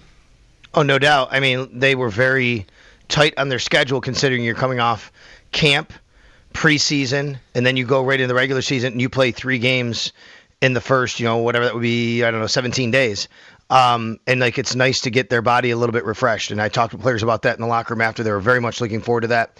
Obviously, it's still a long season, so it's not a bye week, and they have another opponent coming up. But you get away for a little bit. Coaches working on film. They do get a couple of days off. They go back in, and then really you just kind of start the week over again because it's a normal Wednesday game this week. Normal Sunday game this week. So today, Wednesday, practice today. Sean McDermott meets with the media. We'll get an injury update. Everything kind of is the same now. But, yeah, I think they were a lot of the guys very happy to just kind of have a little bit of a reset here. Last year they played Miami on a Thursday night in week 2, and then they went out and smoked Jacksonville on a Monday night the following week, if you remember that, guys. So, that just recent history of coming off a Monday night game, and this obviously is an opponent that they're heavy favorites for a reason, and you would hope after 10 days off that they'd come out and be able to, play some of their better football so far this year. Sal Capaccio with us on the Wester hotline. Sal, the roster going out of this, mini bye here, we were talking earlier about Landon Jackson and maybe some changes we could see to the game day roster. McDermott said that he was close to getting a game day jersey, right? After the Miami game, do you think we could see him maybe get into the rotation? Yeah, I got to go back and hear Sean's words on that for sure. And if you say he said that, then it's very possible. But that being said, this is the great debate that Matt Bovine and I have been having, and people have been going back and forth with us on Twitter because we brought this up a couple weeks ago. And Matt is disappointed and thinks, hey, if you draft a guy in the 3rd round, it's disappointing he's not getting a game day jersey. I'm taking the opposite approach of I think it means you have a strong roster. And I'm not worried about a 3rd round pick getting a game day jersey right now. I'd worry about it after a year from now. I don't care about draft status at this point. I care about trying to win football games. And look, I mean, I think injuries do matter here because without Ed Oliver, you're using Javon Solomon inside a little bit more the last couple of weeks now. Ed Oliver was there week 1. Javon and Landon Jackson still didn't get a jersey. I mean, if he's not, it doesn't. I don't think it has to be an indictment on his career. I think you could take a look at the roster and say, well, where's he supposed to fit? What's his role? I mean, you only have a certain amount of numbers. Who are you not dressing if you dress Landon Jackson? And if you want to make the point that, well, maybe they shouldn't have drafted him in the 3rd round given the roster construction, I think it's fair game. I think that's fine. It doesn't bother me that a 3rd round pick is not getting a roster on game day right now, to be quite honest with you. I just think it's because the roster is good enough where you want those guys to have to fight. If you're the New Orleans Saints, the team they're playing this week, and a 3rd round pick's inactive on game day, I think that's a problem. That the Bills aren't the Saints. They have a different roster and different goals. Yeah. How much do you think, too, I pointed this out earlier, that Javon Solomon plays, like, he's over 60% on special teams in every game. He's playing kick coverage. Jackson, I don't know if this ever came up during training camp, like, because he's on the back end of that position is generally expected, like, kind of like the 6th receiver. If you're the 5th defensive end, you've got to perform on special teams. Yeah, I think it comes down to this, Joe. Landon Jackson isn't a quote-unquote special team specialist, right? Whereas Sam Franklin is, for example. So Sam Franklin's on this team because he's not playing safety. He's playing special teams. Brandon Codrington's on this team because he's not playing corner. He's playing special teams. You're not keeping Landon Jackson because he's a special teams demon. I think he has to contribute on special teams, but first and foremost, is he good enough to get a game day roster for you at defensive end? Because then you do have to beat out Javon Solomon, who is a guy who can play special teams, does play special teams for you. So I think you have to take it all into account. And first thing you have to ask yourself is, are we better at defensive end with him out there or with somebody else in the roster out there, that we can use? And I think that's clearly the point for them right now. And the answer to them right now is we're better with someone else dressing and him not. And then you go from there when it comes to special teams. It is a new play now, remember. You have to cover the kick. So you have to tackle. And, Javon Solomon's been here for a year. So I wonder, too, what's going to happen when Hoyt comes back now. We're still a few weeks away. But at some point, they have to make a roster decision on somebody. Are they going to roster 6 defensive ends on the 53? Hopefully they have that choice, that decision, because if not, that would probably mean that there were injuries. And like Matt brought up in our talk and our debate, well, if you were to move on from Javon Solomon because you don't want to lose Landon Jackson to waivers, what's the chances he gets claimed off waivers? I think there's a pretty good chance that could happen. So I do think there's some decisions coming. I'm sorry, the waivers conversation there, that seems drastic if you would have to go through that. The other part of it sounds like player development. Would the Bills ever think that game play is important here? Sure, we see him at practice, but let's get him an opportunity to just get him a jersey, get him a taste. Sometimes a hockey team will call a guy up for a game and then send him back down. All right, let's get you on tape. And I wonder if there's an opportunity there for that for Landon Jackson. Not that he's now the new guy that goes in there, but if the numbers work in such a way that all right, he's working hard. I don't know. I'm not, you're not giving it away. You're not taking the Saints lightly to the point where you're just kind of getting careless with it. But just the idea of development, actually playing, would be the thing that helps. No doubt. I do think they value that, Jeremy. I think that they value getting in games, seeing what it's like. Sean McDermott talks about it all the time at the beginning of seasons with rookies, which is, hey, when the lights come on and they got to go out and play, let's see what they can do. It's one thing to do it in practice, another thing to do it in a game.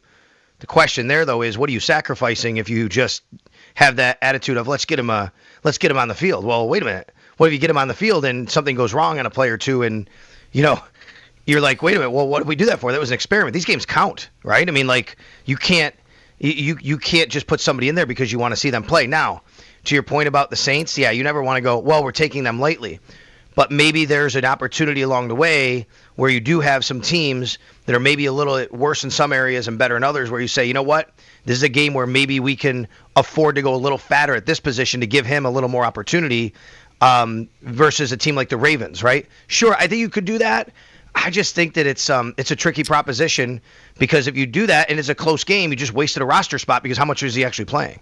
You really point to Solomon. I wonder, Sal, if he's really got to perform the next 3 weeks, show something, because I wonder, maybe that's a part of it. Hey, Jackson's a 3rd round pick. We know we're not moving on from him this quickly. So let's give Solomon every opportunity to make the team, because if I'm counting right, you correct me if I'm wrong. They have 9 defensive linemen right now, and in a couple of weeks they're going to have 11, and there's no way they're going to keep all 11.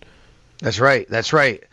Listen, I think there's a discussion of what happens when Ogunjobi comes back with. If you thought this is something that I'm telling you guys, like Matt and I had a real good talk about this, and people came at both of us like agreeing or disagreeing. It's such a good conversation because I think it's a healthy conversation because the roster's good.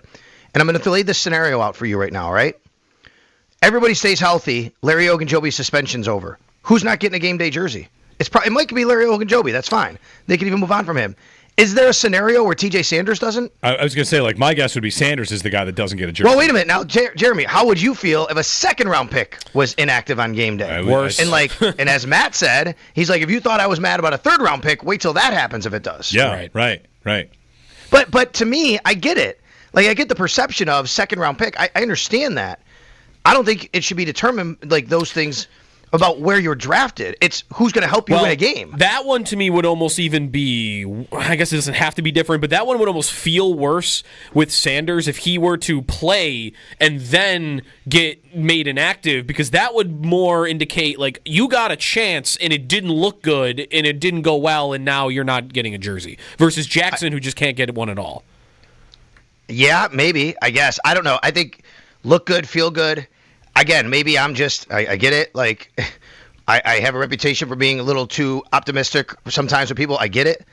But I just think it's a good problem to have. Like, it means your roster's good. Like, those are good. Those are tough decisions to make. You're not one of the bottom feeders of the league where you have to have your second and third round picks perform, be on the field. If not, what is the reason? Are you blaming the pick? Are you blaming the picker? What? Tell me who they should play over. And I just think that it's not right now. Like, you got to wait a year on these things. Cole Bishop, we went through last year, and there was a lot of injuries there. I mean, do you guys remember James Cook's rookie year? He never carried the ball double digits until the end of the year, one time because of a blowout. He got the ball like 3-4 times a game. That was it. And people were like, he's a second-round pick. What's happening? Well, I mean, like, look, it after a year, we saw what he could be. There is a point about, guys being young and developing and not being able to play over the guys that are on the field. There's no right answer or wrong answer here. I just think it's how you view it and how your perception is. And there's only so many jerseys, and they're trying to win football games. And to me, I see no shame right now in a team that has a Super Bowl chance that some of your mid or even higher mid-round picks aren't getting a game day jersey because other people are better than them. Yeah. As you said, Sal, it's a good conversation. I feel like part of that conversation would be you're in a Super Bowl window. You need that stuff. That's right. You might need it. So we've got weeks and weeks to see how this all plays out and get into it. Thank you, Sal. Real quick, you talked about injuries, so we will keep an eye out on Matt Milano and Ed Oliver today more than anything. That's right. The only injury out of the game last week was Keontae Jenkins, who was elevated from the practice squad, a linebacker. The Bills did make a roster move yesterday and the day before. They've just moving some practice squad pieces around. They brought back Nick Broker, who they had actually drafted a couple years ago for the offensive line. And then signed a linebacker as well. But anyway, the point is, I think that looks, otherwise pretty clear, other than Milano and Ed Oliver, which we'll learn about more today from Sean McDermott when he talks to us before practice. And then just a quick refresher, like Max Hairston and guys on IR, they're eligible to start practicing next week? Next Monday, yep. Next Monday they'd be allowed. I mean, Wednesday practice day. But you're right. Those are more roster decisions you're talking about, guys. Yeah, right. And that's a different deal, though, because remember, let's say a week from today, we could be talking about Max Hairston being put on the practice field. I would have a hard time believing he's going to practice 3 days and play. Like, you're going to probably take the full 2 to 3 weeks before he actually plays, even in that scenario. Yeah, Bass will probably be the quicker conversation, right, off IR than Hairston. Mm-hmm. Yeah. Could be. They could stay on IR, but they could come back and start practicing next week. Okay. Very good. Thank you, Sal. You got it. Sal Capaccio on the Western Hotline. Back to normal, kind of Wednesday through Sunday routine stuff. We'll hear from the Bills today. We'll get injuries at designations. He mentioned Ed Oliver, Matt Milano, 2 names to, of course, monitor. When we return, Joe Marino, Locked On Bills podcast, talking about these defensive line decisions. One thing I want to lead off with Joe, he's been talking a lot this week about Greg Rousseau and where his game's at. So as the Bills look to, build their best version of their own defense, what's going on with Greg Rousseau? It's coming up here on WGR.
Back to work for the Bills. Huge favorites against the Saints.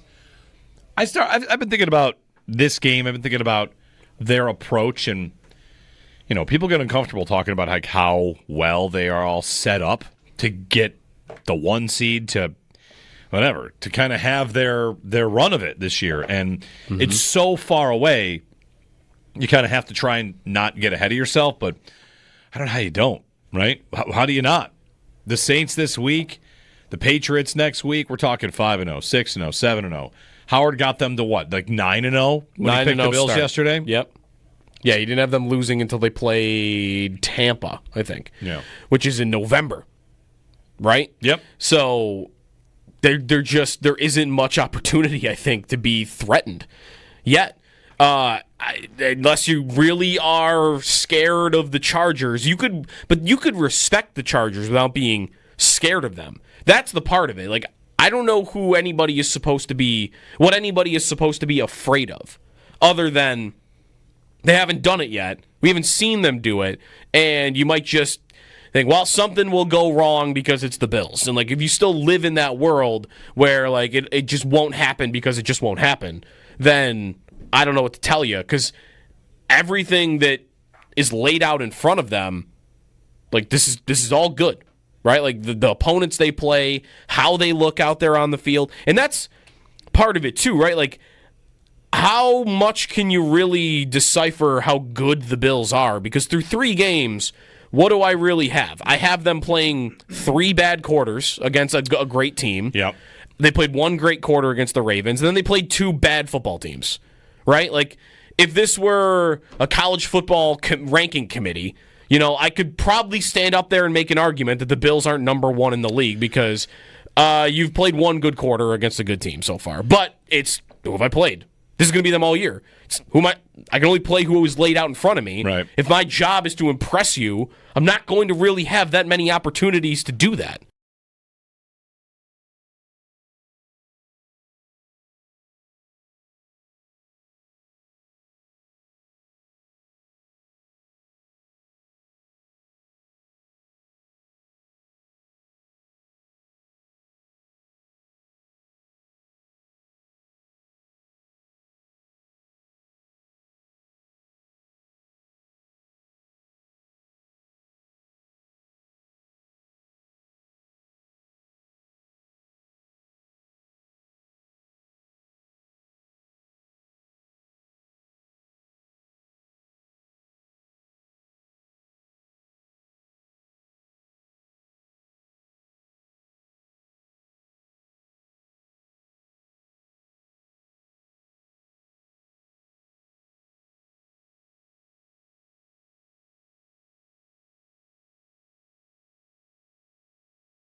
Bills back at practice today. We'll get injury updates on Matt Milano and Ed Oliver, so stay tuned a little bit later on for that. Sabres in their second preseason game last night win 2-1 over the Columbus Blue Jackets. They'll be back in action Thursday against Detroit. Those are your Paddock Chevrolet sports headlines. Paddock Chevrolet celebrating 90 years of being your hometown dealership.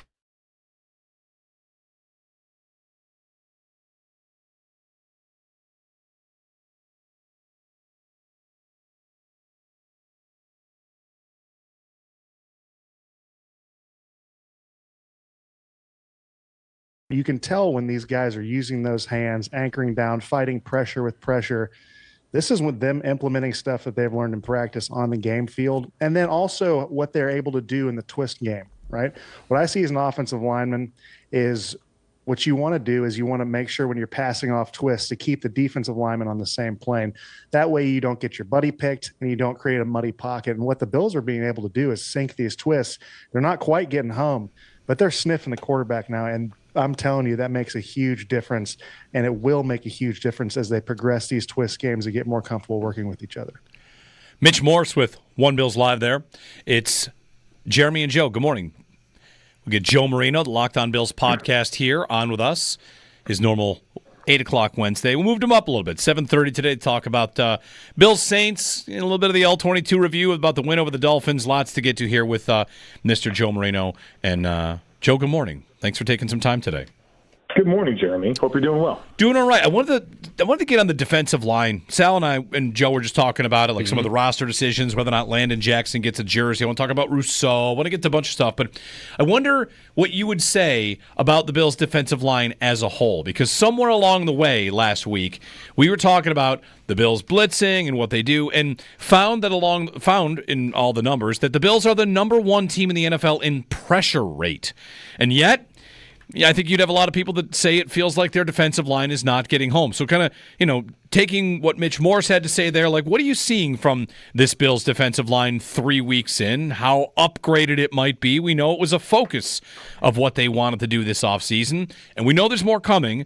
But as it stands today, like a state of the union on the defensive line, what are you thinking? I think it's on the upswing. I like where it can go. I like some of the foundational pieces that exist and how the scheme is evolving to lean more into the stunt game and free up one-on-ones. I love that. I just like conceptually how they're really predicated on creating one-on-one matchups. And I think as the reinforcements come, it'll continue to improve. Obviously, Ed Oliver feels like the biggest one there, where you missed him the last 2 weeks. I think that lack of interior pressure was something that the team really needed, especially against Miami.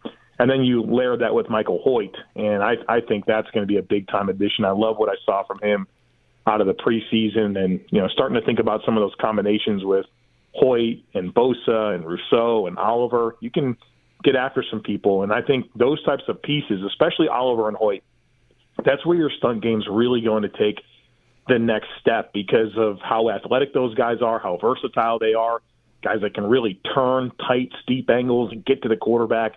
So I think it's all evolving, and I think you can look at it right now and have a level of disappointment, but I think you are aware of the context and kind of where it can go. And then I think as you get players back in the back seven as well, I think that'll help your rush. So I think it's been okay, but I'm really excited kind of for where it can go. So, some of the disappointment, I think, Joe, is in Greg Rousseau. And I know you've talked about him a bit, and you say one thing you're seeing from Rousseau is that he maybe is pressing in his game. So what is it that you see that leads you to think that's what's happening? Well, I think sometimes a defensive lineman can try to seek out plays instead of just letting it come to you. I thought we saw this with Ed Oliver kind of at the beginning of last year where you're just trying to make splash plays, and that's just not how you make splash plays. You make splash plays by doing your 111th, playing your technique, and if you do that, you're going to be in those positions.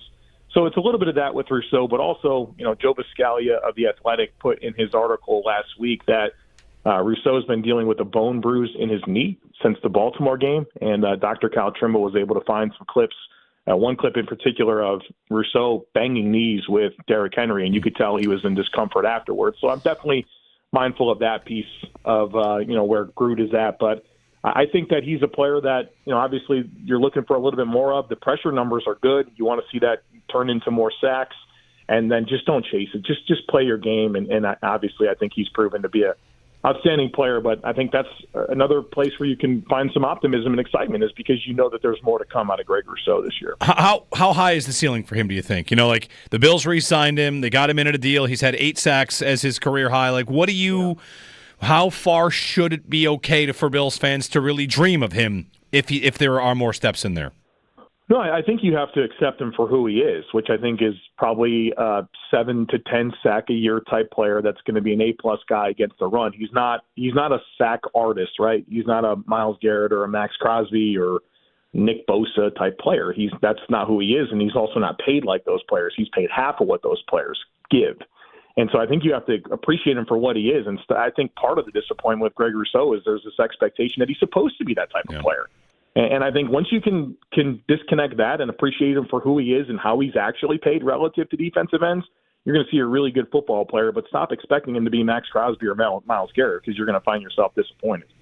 Well, again, kind of an extension of what we were just talking about, Joe, about the line and eventually these suspended guys will come back. Have you thought at all about players that might have to step up their game if they're going to, maybe stay on the roster, let alone get a game day jersey once those guys come back?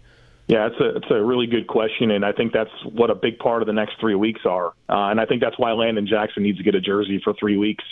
And kind of figure out what you have in him, because I think there are some big-time dominoes, because your top three are very clearly going to be Hoyt, Bosa, and Rousseau, probably not in the order I just said, but after that, where did the snaps come from? Last week, the fourth defensive end, when you needed it, was Javon Solomon. He played 9 snaps.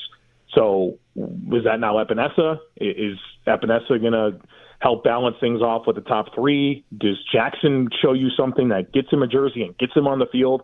I think this next 3 weeks is pivotal for that piece on the edge, and then even on the inside as well, where, honestly, I didn't love what I saw from Larry Ogunjobi over the preseason and training camp, but I haven't seen enough from the TJ Sanders in particular to feel like I don't want to see Larry Ogunjobi. And so I think both Sanders and Walker need to show even more. I know there's a lot of excitement for what Walker did last week, and there should. He made some huge impact plays, but I think most people that watch film and study it will tell you that, hey, he did do that. But, yeah, there was some really fatal errors against the run earlier in that game where he freelanced and cost the team. And so, yeah, you want to be able to trust these guys when you put them in there. And I think you've seen the rookie on both of those players a lot. And obviously you want them to play and get experience. But, that was kind of what they have this opportunity to do right now. And as that stabilizes over the next 3 weeks, I think that's going to decide who gets that jersey on game day to go with Ogunjobi and Oliver and Jones. Saints, Patriots, and Falcons in this stretch, and then the bye week, right? And then you got your returning players. Joe, like you're kind of painting a picture here of these dominoes falling, that this 3 weeks, while, we might zoom out and watch the Bills and think they're going to go 3-0 and their point differential is this, that the Bills really have this 3 week and then bye crossroads at the position on defensive line? Yeah, I think there's a mini roster reset in some ways coming out of the bye. Whether it is this defensive line stuff, there's Tylen Grable to get back on this roster at offensive line. There's Maxwell Harrison to get back on this roster. There's things to figure out, and I think you're going to have 4 additions to your 53, which means there's 4 spots that need to be vacated. And I think this next 3 weeks is going to really dictate a lot of that. And so, yeah, it is defensive line mostly, but it's corner. And I think Ingram's on notice. It's receiver, potentially, where you have Curtis Samuel, who's been inactive. Is that where you find a spot for Grable? Do you go to Chase Lunt? Is he bumped off the roster? There are some pieces here that are going to be changing, and I think there's a 3-week runway right now, combined with the previous 3 weeks, that are going to decide a lot of that. It's almost like a second cutdown day. Like very unique, and you could add in the IR guys too. It's not often we're going to get, I think, a situation in season like this. Yeah, the way that times up. Because, look, I know that Grable and Harrison can come back sooner, but I just feel like they're going to take their time there. Mm-hmm. I really do. And when you have that bye week where it is and coming out of it, the Carolina game into Kansas City, it feels like the right opportunity to make sure that guys are not only fully healed, but ready to play. You think about Harrison; he's missed so much time, which you hate that, but it's just true. When's the last time that guy practiced? Do you really think he's going to step into an NFL game here after this season, after this week, when he's eligible to come off IR? I think you take advantage of this runway to build the callus, make sure that they're ready to go mentally, of course, that they're healed physically, and then you have this opportunity out of the bye to work your pieces back in and hopefully find your stride as a football team to go on a great run. Joe Marino, Locked On Bills podcast. Lots on the defensive line here, lots of good stuff. Before we let you go, Joe, on the offense, I know it's been a big kind of topic around town, the depth of target for Allen, what this offense has kind of looked like in certain spots. Do you expect them to, open things up, flex a little bit along the way, that what we've seen from the Bills is just an ability to kind of win in a lot of ways? I think that's their script, right? They're going to make the plays they need to. They're not going to give you the ball. They're not going to make mistakes. But, I think we have a 3-game sample size, right? And obviously right now Josh Allen's like 21st in deep throw rate and 26th in average depth of target. And that's not a world that Josh Allen's ever lived in, all right? So I think it's a little bit of a small sample size, but also just it speaks to the maturity of Josh Allen to not, force anything unnecessarily. We saw him against the Ravens when he needed to make those plays down the field. He did. And really since Week 17 last year, that Jets game throughout the playoff run into that Ravens game, that was one of the best stretches of Josh Allen throwing vertically that we've ever seen. And I think if you do zoom out and you study the metrics of Josh Allen like I do every single week for his entire career, he's never been a great deep ball thrower. He's got a big arm and he's capable and he can do some highlight throws down the field, but his throw-to-throw consistency deep is average to below average throughout his career.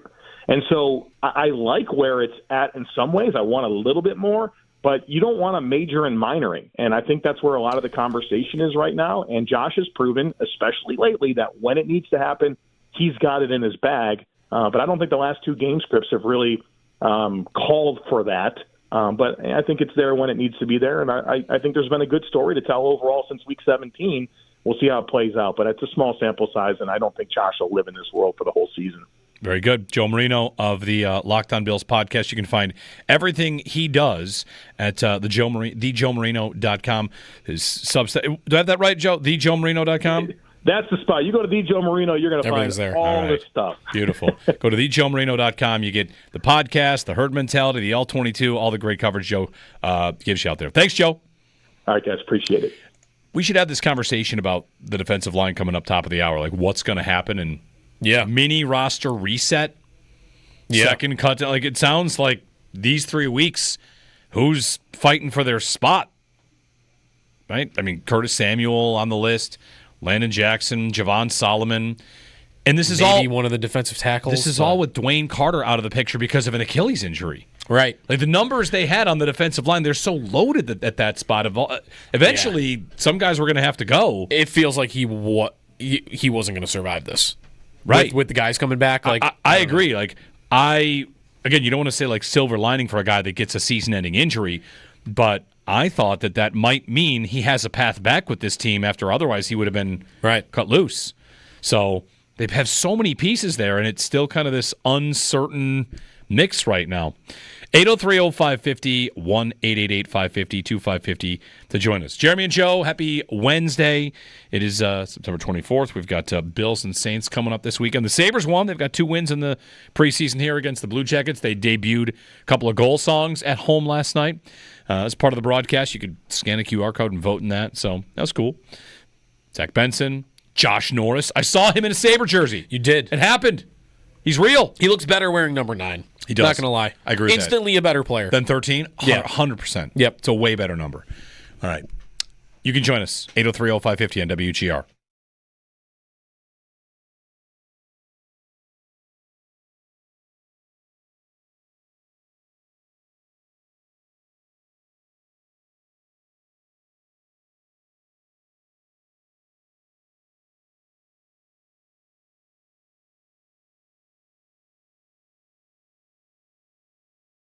Play in that format to be helpful to the U.S. side.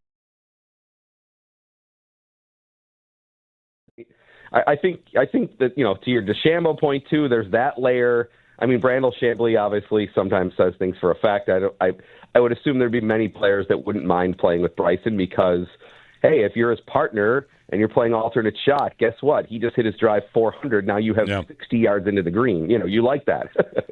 Yeah. I also wonder if, when they're doing the best ball version of it, like is DeChambeau a good teammate because, whatever, he can kind of go for things in a way that you wouldn't, Yeah, I think, and for those that maybe aren't as 100% familiar with the format, the Ryder Cup on Friday and Saturday plays 2 different formats. One format they call foursomes, which is essentially alternate shot. One player tees off on the odd numbered holes, and other guys tees off on the even number holes, and then they alternate in. But there's only 1 ball in play per team, so it's only 1 score in match play. And then the other session is 4 ball. That's where each guy plays his own ball, and the best ball score counts. So, Jeremy, if you and I are partners, you get a 4, I get a 5. Well, then the 4. We use the 4, right.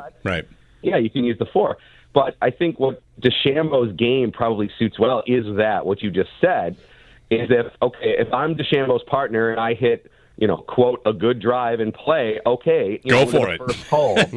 Bryson can hey, go ahead. I know my ball at least is safely in play. Go ahead and cut the corner, see if you can get over it. I mean, we've all maybe done that before, and when you play like a scramble tournament or something like that before. So I think DeChambeau in that second format, when there's 4 balls in play, and utilize what are some of his skills, which is maybe being super creative, super aggressive, and maybe allowing them to have a score or hole here and there that maybe you wouldn't even think of doing, but because of just Bryson's unique talents and ideas that it might come into play in that format to be helpful to the U.S. side.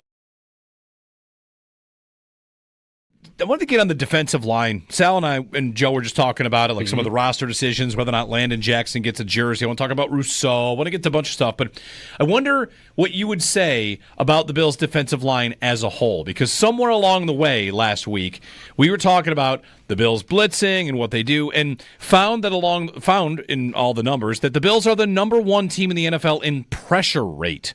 And yet, I think you'd have a lot of people that say it feels like their defensive line is not getting home. So kind of, taking what Mitch Morse had to say there, like, what are you seeing from this Bills defensive line 3 weeks in? How upgraded it might be? We know it was a focus of what they wanted to do this offseason, and we know there's more coming. But as it stands today, like a state of the union on the defensive line, what are you thinking? I think it's on the upswing. I like where it can go. I like some of the foundational pieces that exist and how the scheme is evolving to lean more into the stunt game and free up one-on-ones. I love that. I just like conceptually how they're really predicated on creating one-on-one matchups. And I think as the reinforcements come, it'll continue to improve. Obviously, Ed Oliver feels like the biggest one there, where you missed him the last 2 weeks. I think that lack of interior pressure was something that the team really needed, especially against Miami. And then you layer that with Michael Hoyt, and I think that's going to be a big-time addition. I love what I saw from him out of the preseason, and starting to think about some of those combinations with Hoyt and Bosa and Rousseau and Oliver. You can get after some people, and I think those types of pieces, especially Oliver and Hoyt, that's where your stunt game's really going to take the next step because of how athletic those guys are, how versatile they are, guys that can really turn tight, steep angles and get to the quarterback. So I think it's all evolving, and I think you can look at it right now and have a level of disappointment, but I think you are aware of the context and kind of where it can go. And then I think as you get players back in the back 7 as well, I think that'll help your rush. So I think it's been okay, but I'm really excited kind of for where it can go.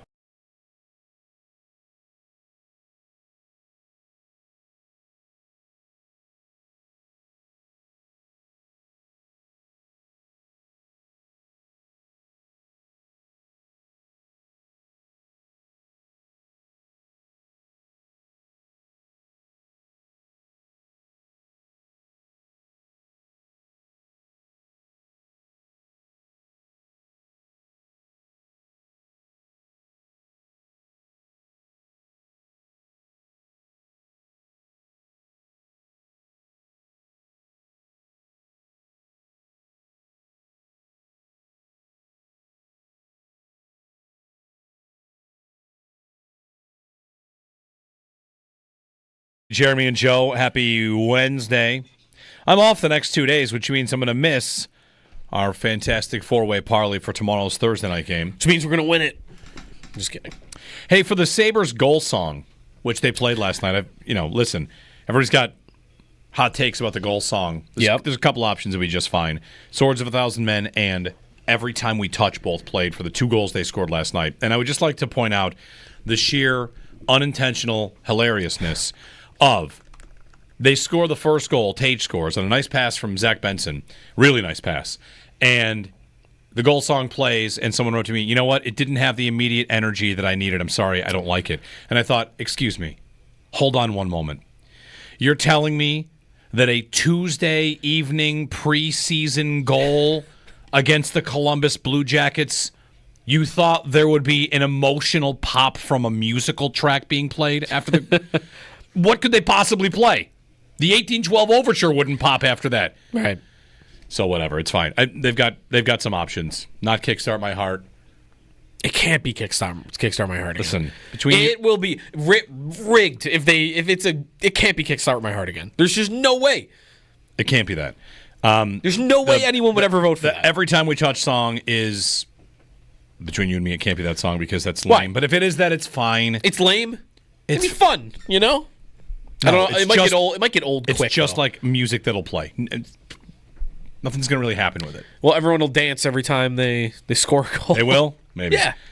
They just need dance party in the arena. Just make the playoffs. What if they played that song while they the lights go out and they're shooting like nightclub scene type lighting in the arena after every goal? Yeah. Like spotlights all over, different colored lights. Like what if we pair those two together? Would that be better? Seems like that's not what you want to do after a goal. Don't you spotlight the player that scored? You're turning the lights off. Do they still do that? I don't know. They used to do that. They used to spotlight the player. Yeah. I don't know if they still do that. Anyway, we'll see what they pick.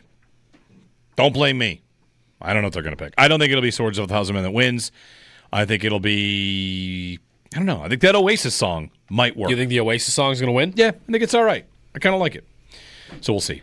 But I think every time we touch is going to win. I just didn't feel enough of a boost after a opening goal in front of 6,000 people on a Tuesday. The whole point is, what will we all decide is cool and get into?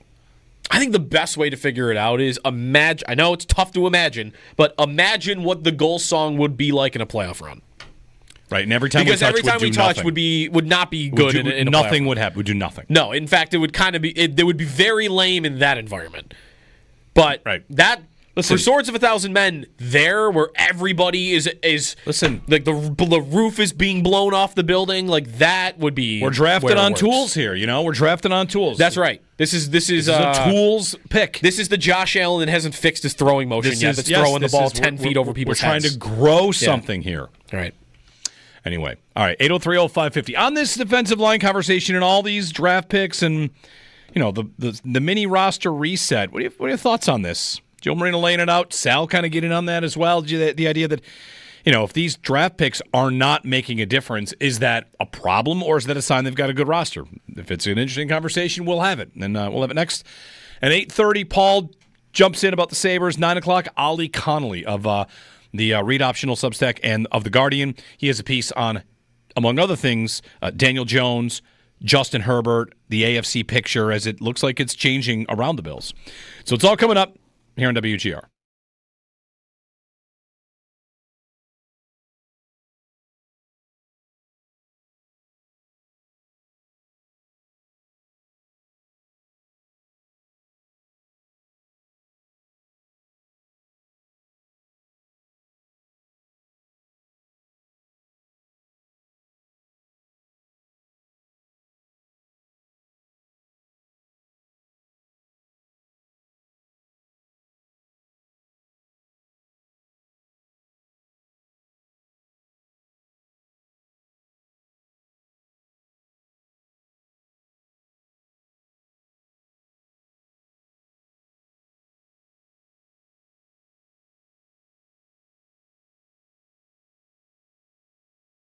So, some of the disappointment, I think, Joe, is in Greg Rousseau. And I know you've talked about him a bit, and you say one thing you're seeing from Rousseau is that he maybe is pressing in his game. So what is it that you see that leads you to think that's what's happening? Well, I think sometimes a defensive lineman can try to seek out plays instead of just letting it come to you. I thought we saw this with Ed Oliver kind of at the beginning of last year where you're just trying to make splash plays, and that's just not how you make splash plays. You make splash plays by doing your 111th, playing your technique, and if you do that, you're going to be in those positions. So it's a little bit of that with Rousseau, but also, Joe Biscaglia of The Athletic put in his article last week that Rousseau's been dealing with a bone bruise in his knee since the Baltimore game, and Dr. Kyle Trimble was able to find some clips, one clip in particular of Rousseau banging knees with Derrick Henry, and you could tell he was in discomfort afterwards. So I'm definitely mindful of that piece of, where Groot is at, but I think that he's a player that, obviously you're looking for a little bit more of. The pressure numbers are good. You want to see that turn into more sacks, and then just don't chase it. Just play your game, and obviously I think he's proven to be a outstanding player, but I think that's another place where you can find some optimism and excitement is because you know that there's more to come out of Greg Rousseau this year. How high is the ceiling for him, do you think? Like the Bills re-signed him. They got him into a deal. He's had 8 sacks as his career high. Like, what do you how far should it be okay for Bills fans to really dream of him if there are more steps in there? No, I think you have to accept him for who he is, which I think is probably a 7 to 10 sack a year type player that's going to be an A-plus guy against the run. He's not a sack artist, right? He's not a Myles Garrett or a Max Crosby or Nick Bosa type player. That's not who he is, and he's also not paid like those players. He's paid half of what those players give.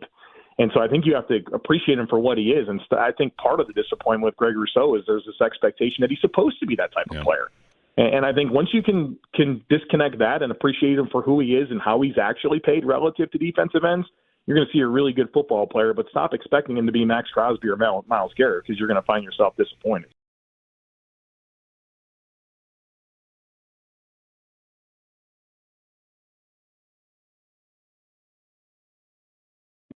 I think that, to your DeChambeau point too, there's that layer. I mean, Brandel Chambly obviously sometimes says things for a fact. I would assume there'd be many players that wouldn't mind playing with Bryson because, hey, if you're his partner and you're playing alternate shot, guess what? He just hit his drive 400. Now you have 60 yards into the green. You like that.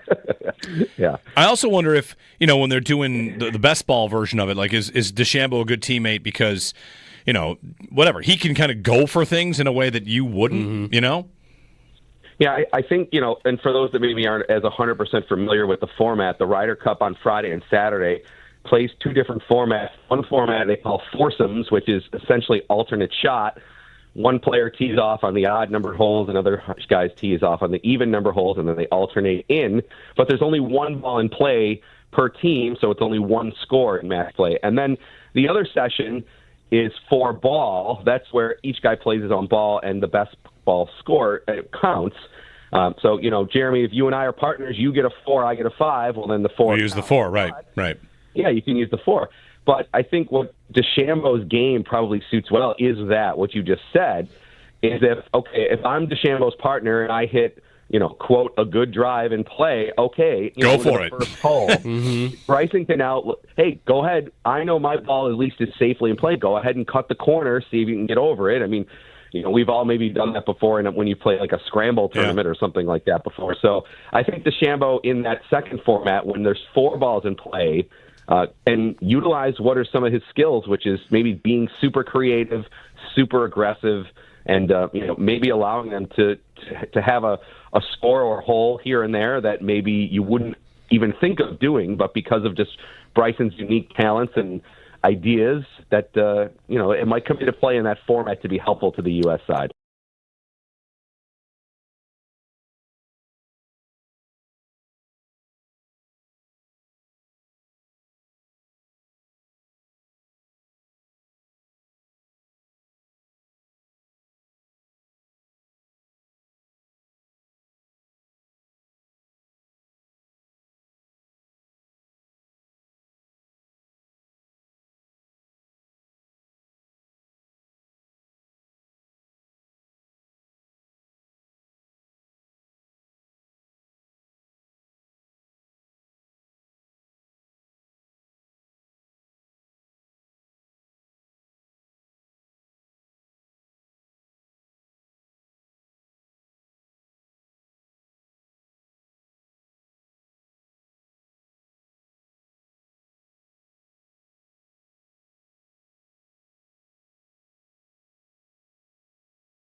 Bills back at practice today. Get an injury report a little bit later on. Keep an eye on Matt Milano and Ed Oliver's statuses. That'll be later. Jackson Dart is going to be the starting quarterback for the New York Giants this week against the LA Chargers. Russell Wilson is benched after just 3 games and an 0-3 start in New York. Tampa's Mike Evans expected to miss 3 to 4 weeks with a hamstring injury.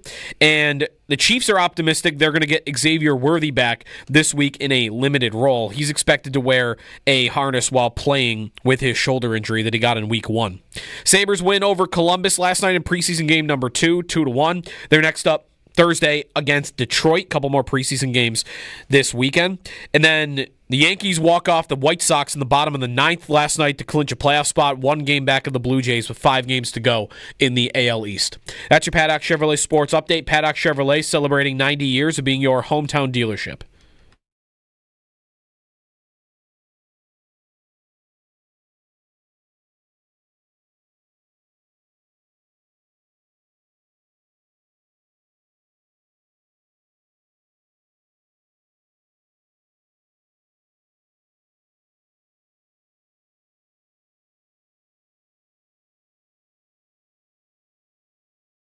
Joe Marino, the Locked On Bills podcast, as we talk about this defense going forward. 3 games in, and kind of laid out here, and we've talked about this with Sal, a little 3-game mini season to decide what to do at the bye week. In 3 games, Michael Hoyt and Larry Ogunjobi come back, and Ed Oliver comes back at some point, maybe this week. But the defensive line at its best, like what will it look like, and where does TJ Sanders fit in? Where does Landon Jackson fit in? Sanders has been underwhelming as a second-round pick. We'll see if things continue to trend in the right direction.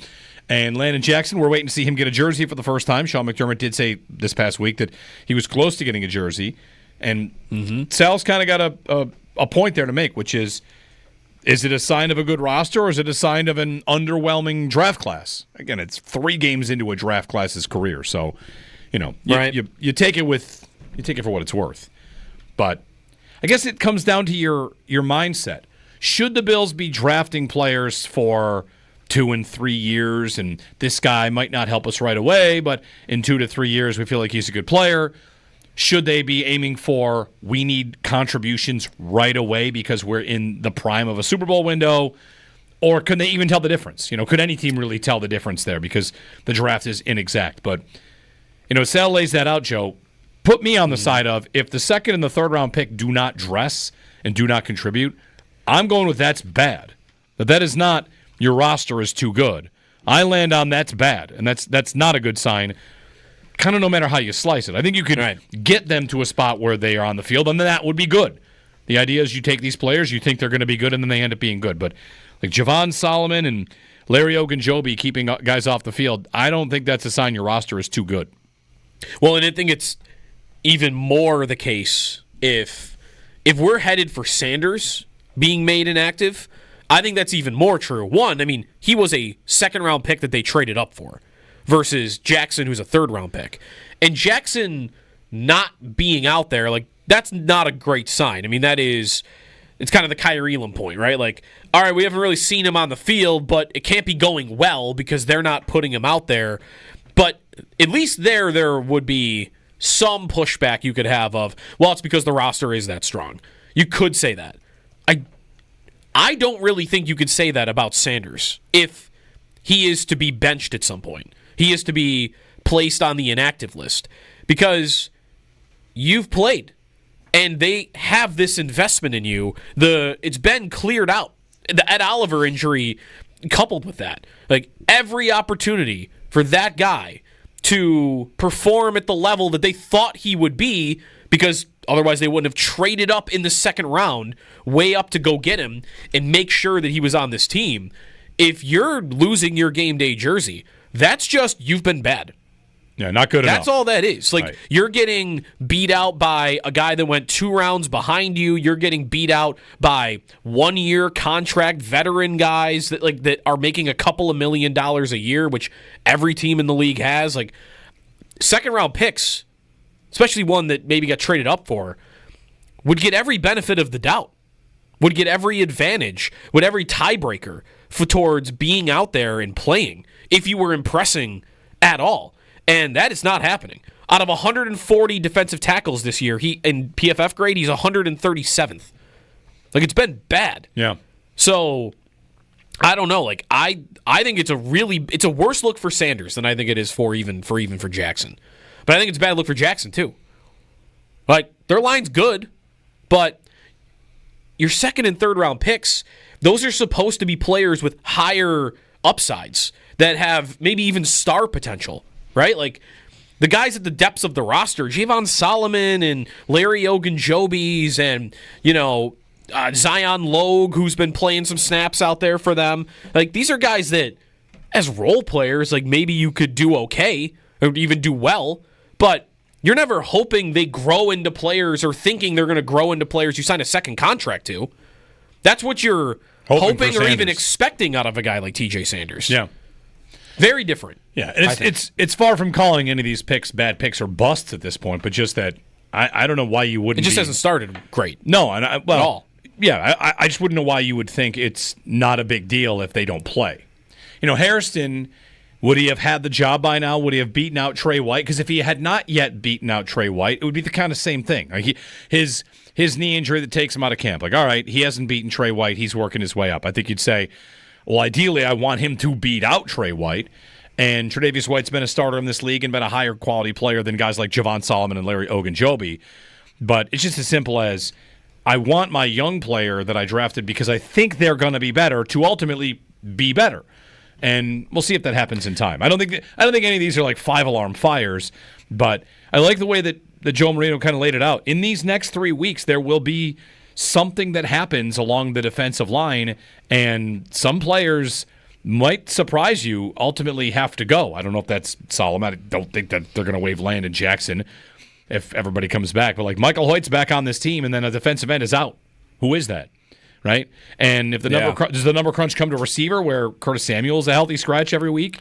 Or do they keep him and maybe there's another injury that pops up and they don't have to deal with this? Like that's, the numbers game of it can probably get tough. And if you're the GM of a team, you might not worry for 3 weeks from now because in 3 weeks you could have 4 guys on the IR with injuries this week. Yeah. I guess it just comes down to what you expect from day 2 picks. And even an early second-round pick that you traded up for in particular, even more than Jackson. Because for me, I see that and I think, that guy should be on the field for you. That guy should be performing for you. And the hope would be, or even I think the expectation would be, at a level above just a depth player on your roster. Right. And at the same time, like the roster's not too good for the 4th and the 5th and the 6th guy to play. They've been playing, right?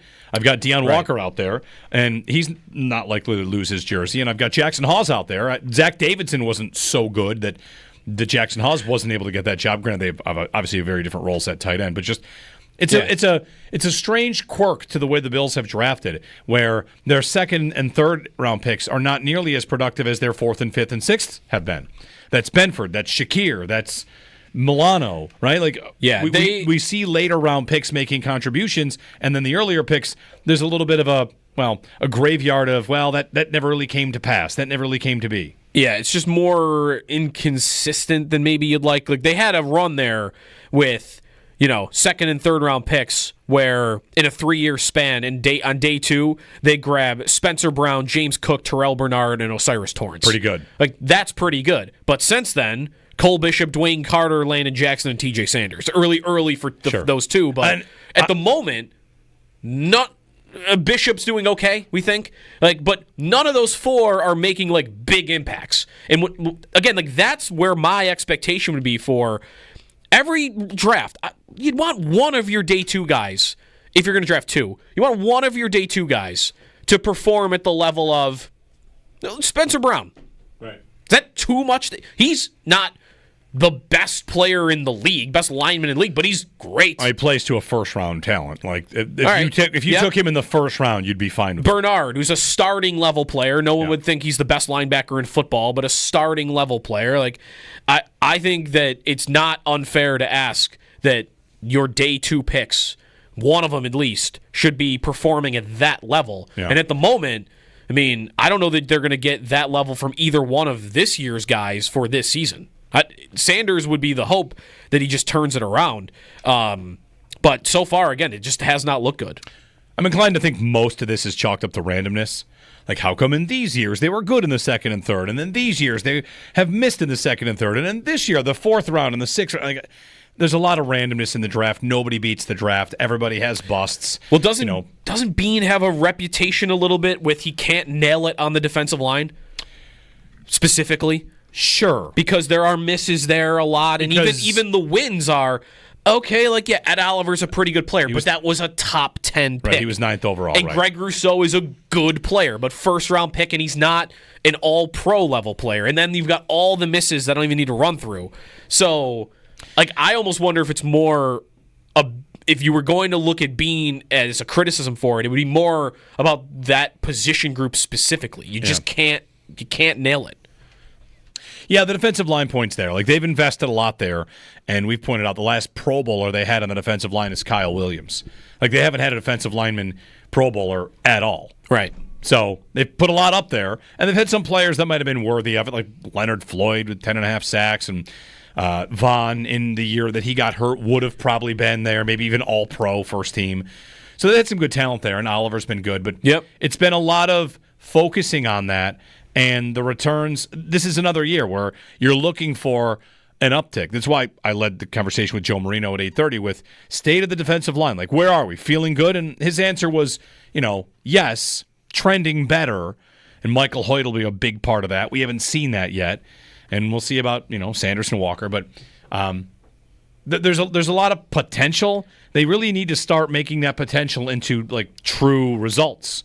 Right. And I think people are kind of keyed in on that this year, expecting it. Again, it doesn't have to happen in week 5.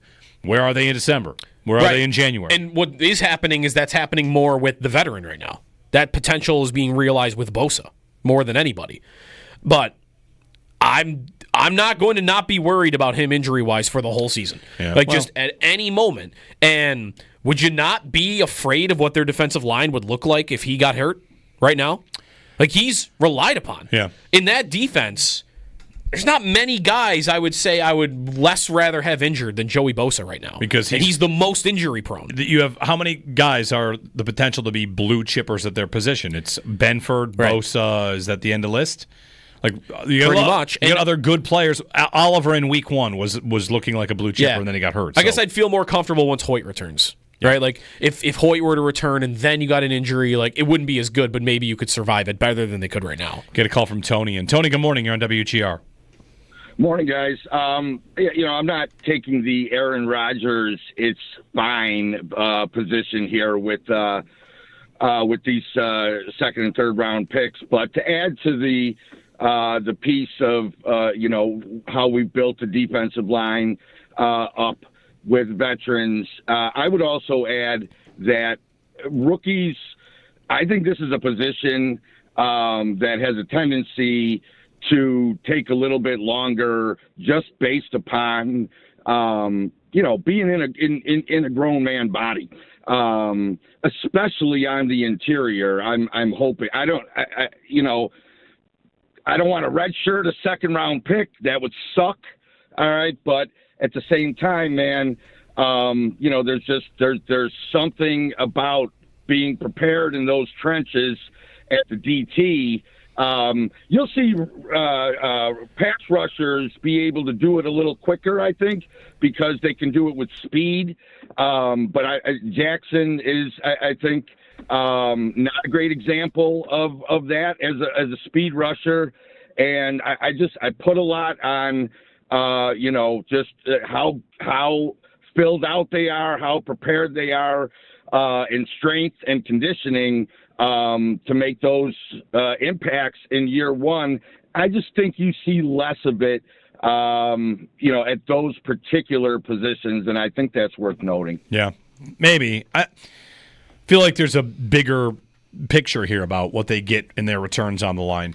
Is it fair to expect a fourth-round pick, Deion Walker, to go in and just, like, be good? Probably not. He has shown flashes. No, that looks good. That does look like it's going okay. Like, Walker, to me, has lived up to exactly what you would expect. Sanders, any rookie, I'm not going to expect them to know everything they know about the game 3 weeks in. So I think it's very far from any sort of, like, panic situation. But just the conversation really stems from, Joe, the 3 weeks before someone is going to go. Before Javon Solomon's not on the team.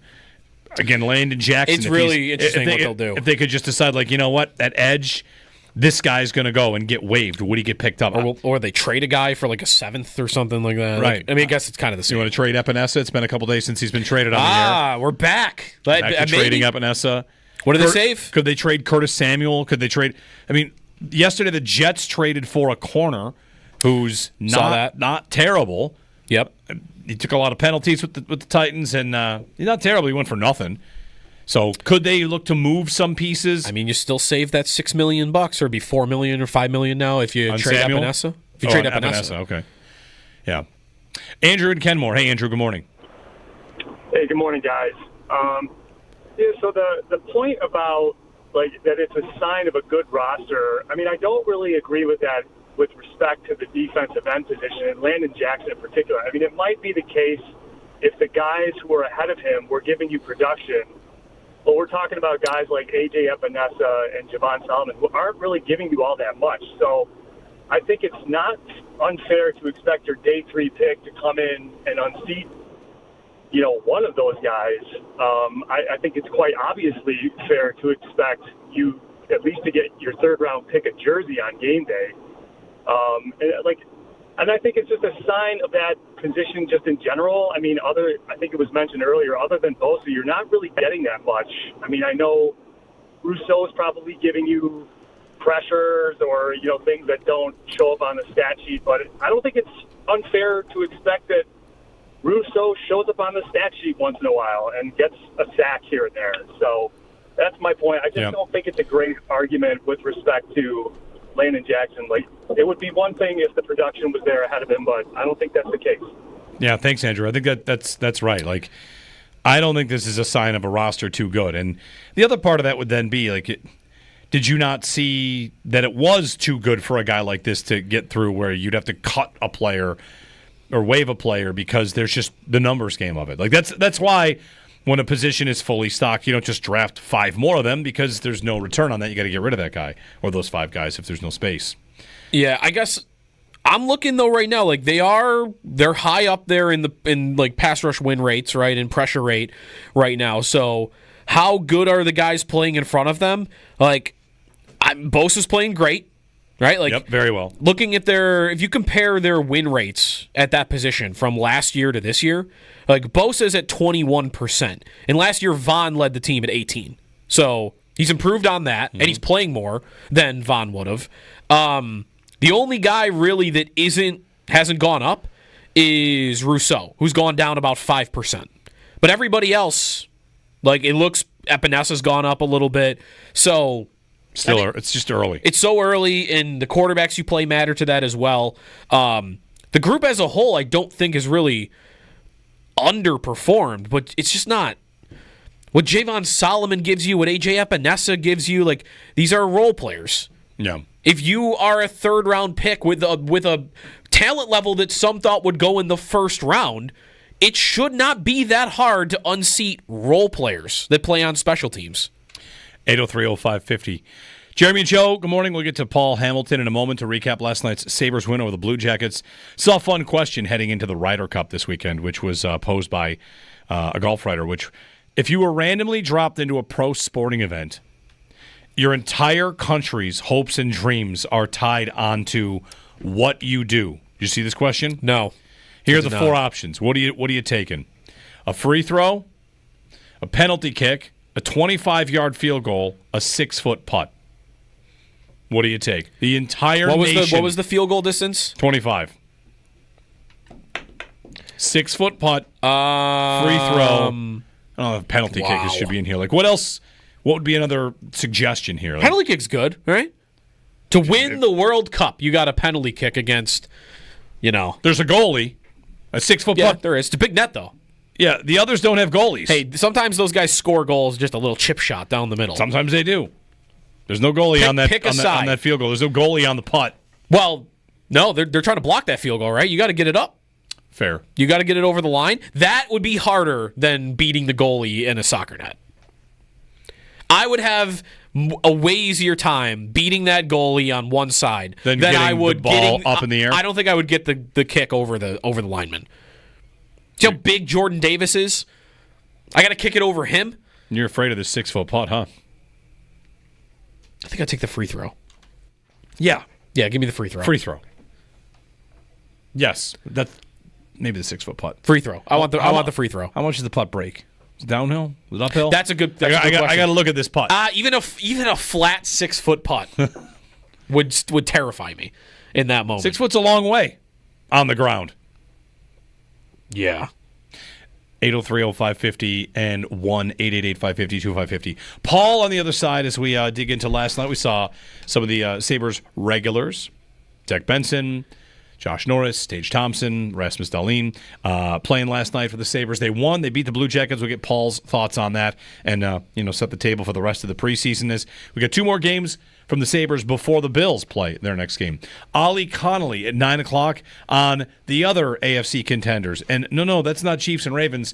That's Colts and Chargers, Daniel Jones and Justin Herbert. Which is real? Who's going to be there at the end of the season? We'll talk about what he's seeing there. So don't miss that. It's coming up at 9 o'clock here on WGR.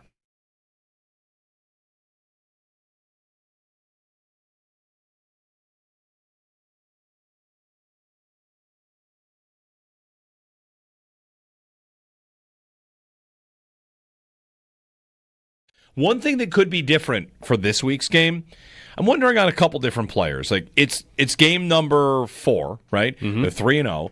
So I've got IR players coming back after this if they want, like Tyler Bass, Max Hairston's timeline. Last time we talked to Sal about that, he said he wants Bills fans to kind of be ready for it to be longer than 4 weeks.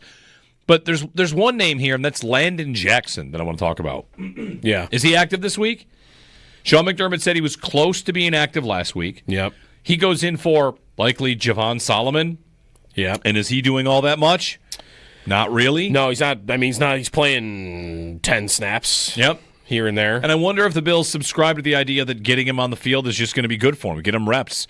You've got, if we do this with quarterback, hey, I got a softer schedule coming up. I might not need all these, whatever. I've got a soft schedule. Let me get my young quarterback in there to take a look and see how he does.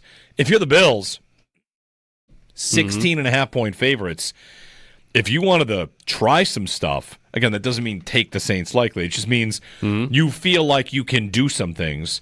I mean, why not give Landon Jackson his first start, his first game jersey, 3rd-round pick? I don't know if he's supposed to be developmental, but you know he's not really popped much at camp. You haven't heard much from him, and he's been inactive. So, all right, let's get you some real live reps, and now we've got some Tiche tape for you when we get you back in the building after the Saints game. He's a guy I wonder about because people loved that pick when he was taken in the 3rd round. He was sometimes projected to be a 1st or a 2nd, and they got him in the 3rd. So I don't know that he's ready. I don't know that he's going to make a difference. It's just one small storyline I'm watching for this week. Is it finally his time? Well, do they put him in also because it would it be a bad look if he was just inactive all season? Yes. 3rd-round pick.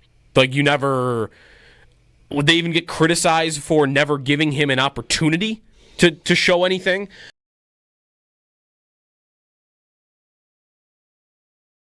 So, some of the disappointment, I think, Joe, is in Greg Rousseau. And I know you've talked about him a bit, and you say one thing you're seeing from Rousseau is that he maybe is pressing in his game. So what is it that you see that leads you to think that's what's happening? Well, I think sometimes a defensive lineman can try to seek out plays instead of just letting it come to you. I thought we saw this with Ed Oliver kind of at the beginning of last year where you're just trying to make splash plays, and that's just not how you make splash plays. You make splash plays by doing your 111th, playing your technique, and if you do that, you're going to be in those positions.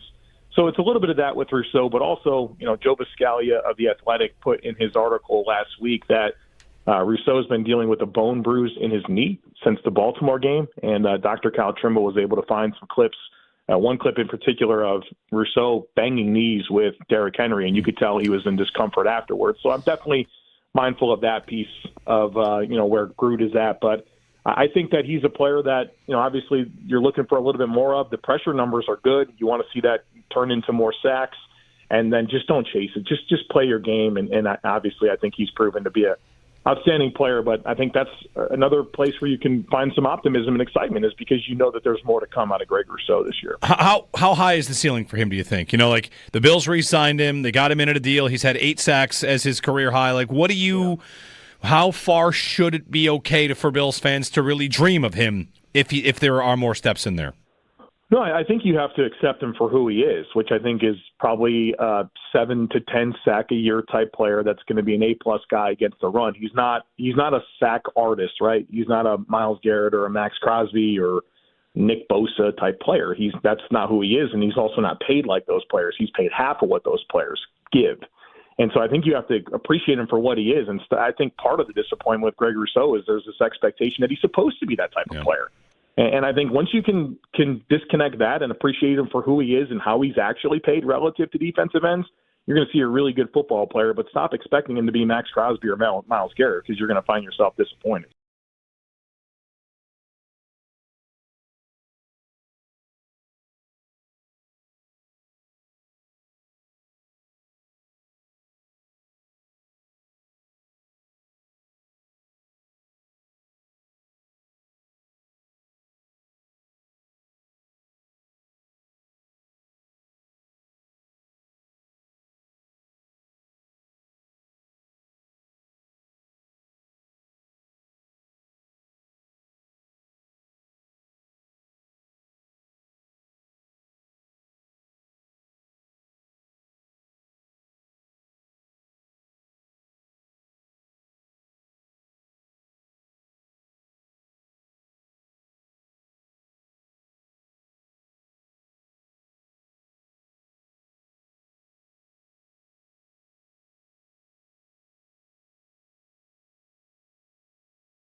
Bills back at practice today. Injury report a little bit later on. Matt Milano, Ed Oliver, the two players to watch the most.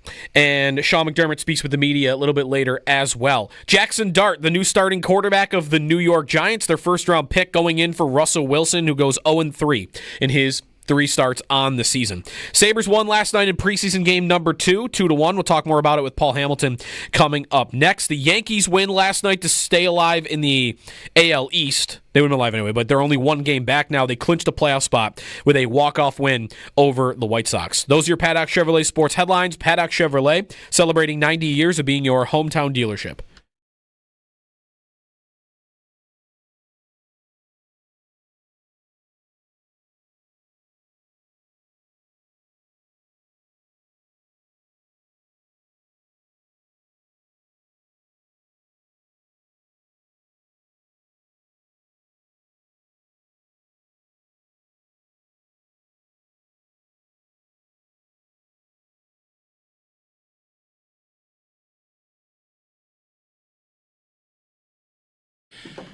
Mr. Paul Hamilton comes in just in time for us to make one addition/correction to the instant trivia from 7 a.m. Oh.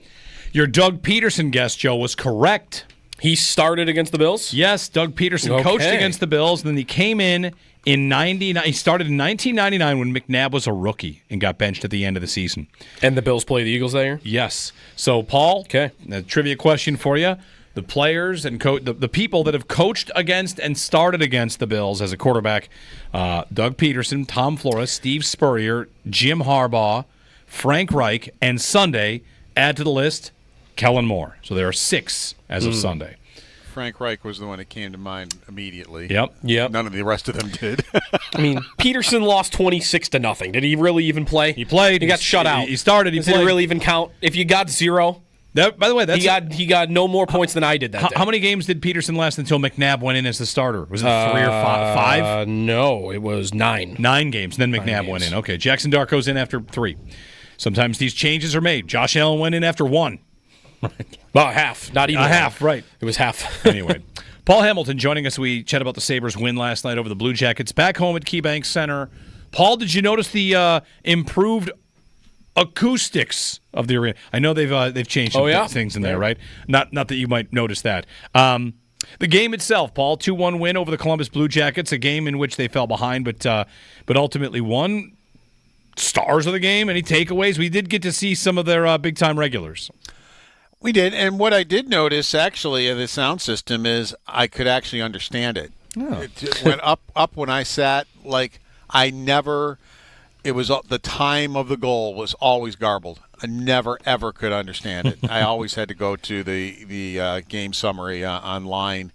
It was, and I noticed all the times for the penalties and the goals were very clear, and I could hear them. And so that was the only thing I noticed with the sound system. They didn't have a band last night, so I didn't get to hear a band. So yeah, they have new little thingies you go through when you come in the door. You don't have to empty your pockets, so that's a little bit different. So that's what's different in the arena when you arrive.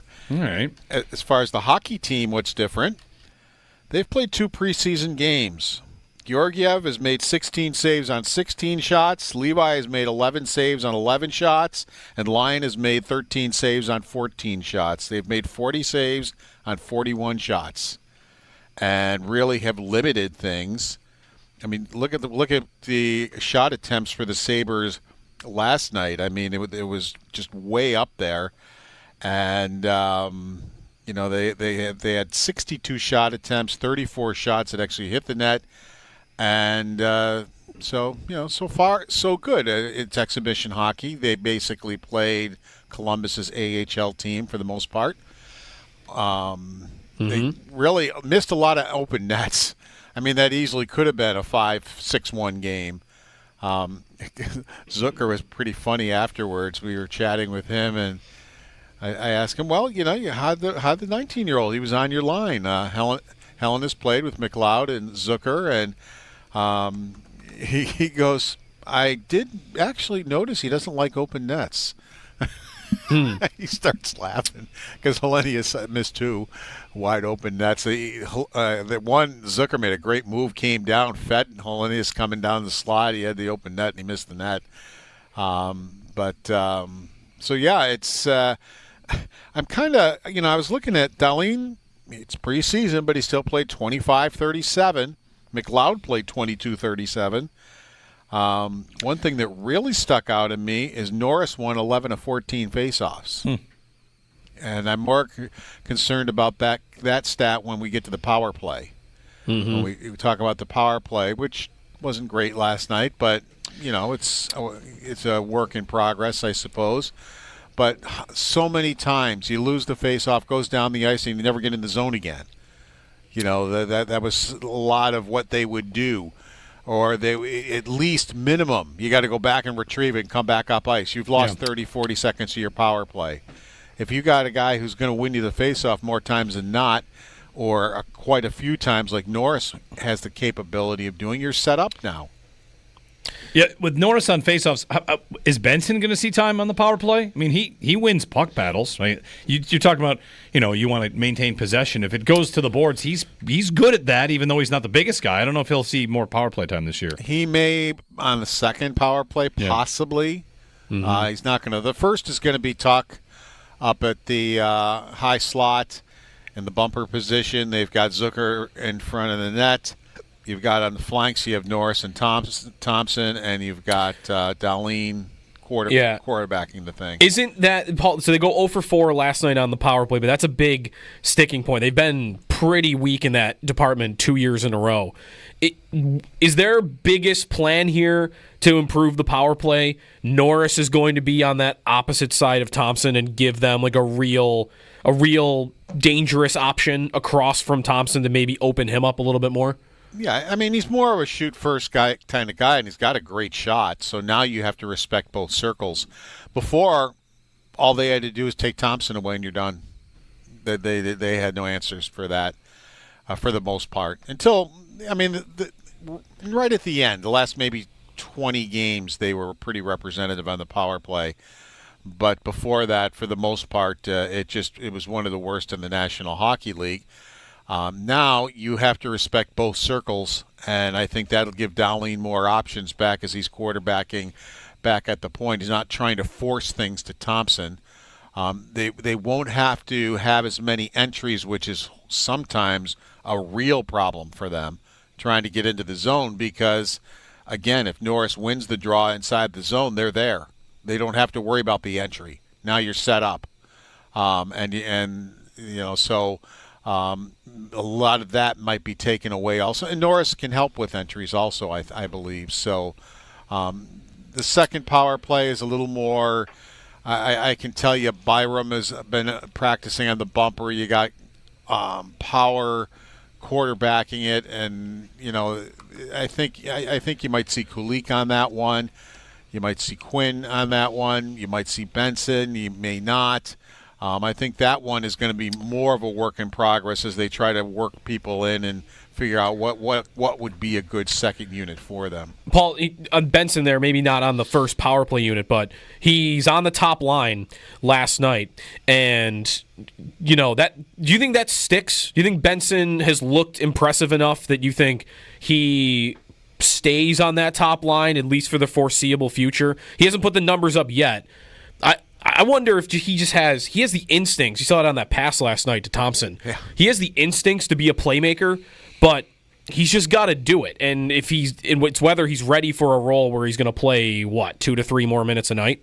Yeah, that was pretty nifty, that play he made at Thompson, because he made the goaltender think he was coming out the other side. He was behind the net, going to continue behind the net. The goaltender thought for sure, so he was already leaning towards what would have become the new post, but stayed the far post. And it was in almost one motion. Benson knew where Thompson was and gave him a nifty little back pass coming back out from where the direction he had come in, put it right on his stick.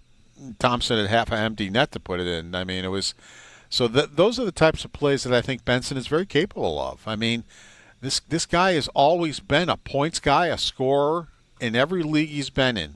except the NHL. But he entered the NHL at age 18 and now has 2 years experience. That's the part of his game where we don't know. I mean, we know he can protect pucks. We know a lot of what he's going to bring, which is good for the team. What we don't know is, can he bring that offense? I asked him last night, and he's still very confident in his offensive abilities. He feels there's no question in his mind the offense is going to come for him, and things that he worked on in the off season. So somebody, as I said, was as talented as him as junior, generally can bring it to the National Hockey League in his third season here. We'll see. Paul Hamilton on the Western Hotline on the Sabres win over the Blue Jackets. They have 2 more games before the Bills next play, the Sabres, in this preseason. So the schedule from here, how quickly will they pare things down? Tomorrow, the Red Wings, and then Saturday, Detroit will be back here in Buffalo, and then a home-and-home with Pittsburgh, and then we're off to the regular season. So how quickly do you think they kind of get their numbers down, and how do they handle the preseason usually, Paul? Well, it kind of is already pared down to a point. I mean, Rochester may as well have started their camp because when the practice sessions really do not include any of those guys. Yeah. It's basically the Sabres. Hellenis isn't in the by the way, he had I thought a pretty nice game. Yeah, he's looked like he belongs, right? Through 2 games? Yeah. He looks like he's well improved over last year. Yeah. And the thing that really I asked Lindy Ruff about, when Columbus pulled its goaltender, Hellenis was out there. He made 2 really, really good plays with his stick in the last minute that got the puck out of the zone. And it was just quick stick, get it out of there. And I was very impressed by that. And I asked Lindy Ruff about it, and he goes, I really liked his game.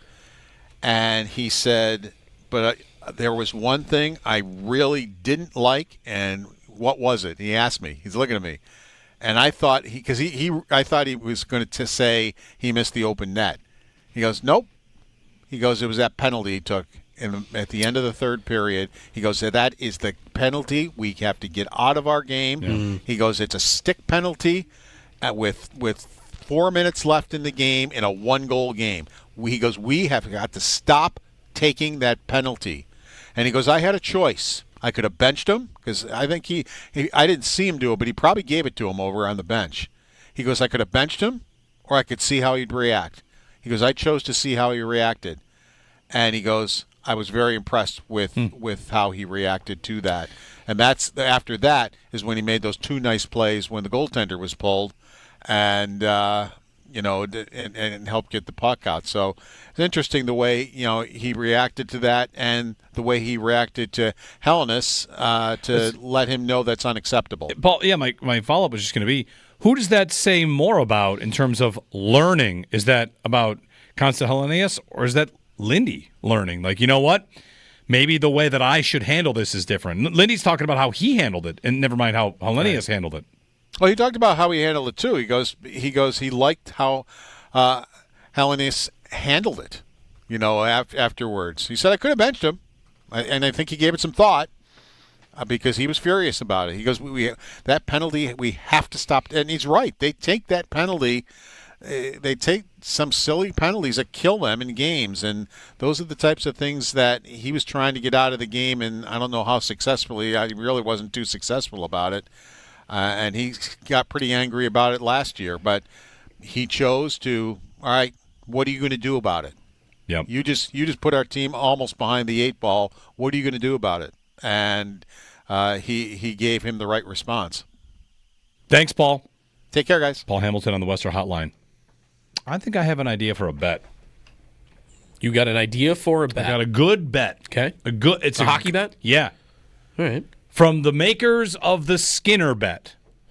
Skinner bet's where I bet a buddy that I get $1 for every goal that Jeff Skinner scored, and he got $2.50 for every home run that Vlad Guerrero Jr. scored, or homer that he hit. When was that? Was that when Vlad Jr. was with the Bisons, and when Skinner scored 40 goals. The first year he was here? Yes. We bet about it, and I bet $1 for every Skinner goal, and Skinner scored 40. Okay. It was a very good bet. I got a Benson bet. I think it'll be a fun game to play where we get to on this. Okay. Benson bet. We'll get to that, and Ollie Connolly of the Read Option Substack and The Guardian as well on Herbert and Daniel Jones, and of course the Bills. But I don't want to quite call it the new look AFC just yet. But at the top, there are some new contenders, and we'll get into that with Ollie Connolly coming up 9 o'clock hour here on WGR.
I think that, to your DeChambeau point too, there's that layer. I mean, Brandel Chambly obviously sometimes says things for a fact. I would assume there'd be many players that wouldn't mind playing with Bryson because, hey, if you're his partner and you're playing alternate shot, guess what? He just hit his drive 400. Now you have 60 yards into the green. You like that. Yeah. I also wonder if, when they're doing the best ball version of it, like is DeChambeau a good teammate because, whatever, he can kind of go for things in a way that you wouldn't, Yeah, I think, and for those that maybe aren't as 100% familiar with the format, the Ryder Cup on Friday and Saturday plays two different formats. One format they call foursomes, which is essentially alternate shot. One player tees off on the odd numbered holes, and other guys tees off on the even number holes, and then they alternate in. But there's only one ball in play per team, so it's only one score in match play. And then the other session is 4-ball. That's where each guy plays his own ball, and the best ball score counts. So, Jeremy, if you and I are partners, you get a 4, I get a 5. Well, then the 4. We use the 4, right. Yeah, you can use the 4. But I think what DeChambeau's game probably suits well is that, what you just said, is if I'm DeChambeau's partner and I hit, quote, a good drive and play, okay. Go for it. First hole. Bryson can now, hey, go ahead. I know my ball at least is safely in play. Go ahead. All right, ready for a quick fun idea for a bet? The Benson bet. What we got? We're talking about Benson, Zach Benson with Paul there last segment. He's got a new number 6 now. Yep. You're high on Benson in terms of playmaking. We talked about power play time for him a little bit. So before we get back to some football, here's the idea. It's not just you want to bet he scores 20 goals, whatever. He's got 10 and 11 goals in his 2 seasons in the NHL. Yep. What is the right number? What is the right number for you and I to agree on? If you were to bet his career high in goals with the Buffalo Sabres, and the goal total is the dollar amount of the bet. That we would the both... goal total is the dollar amount of the bet. So hypothetically, if you said 15, he scores 15, you get $15 from me. He doesn't, I get 15 from you. Career high, dollar per goal, all the way up the chart. 50. You wouldn't take that, right? If he doesn't score 50, I get $50. If he does, you get... What's the number? It's basically like a career high, even money. I set the number. We both have to agree. We both have to agree on the number. That's how this comes about. You're trying to... What's Benson's ceiling scoring goals?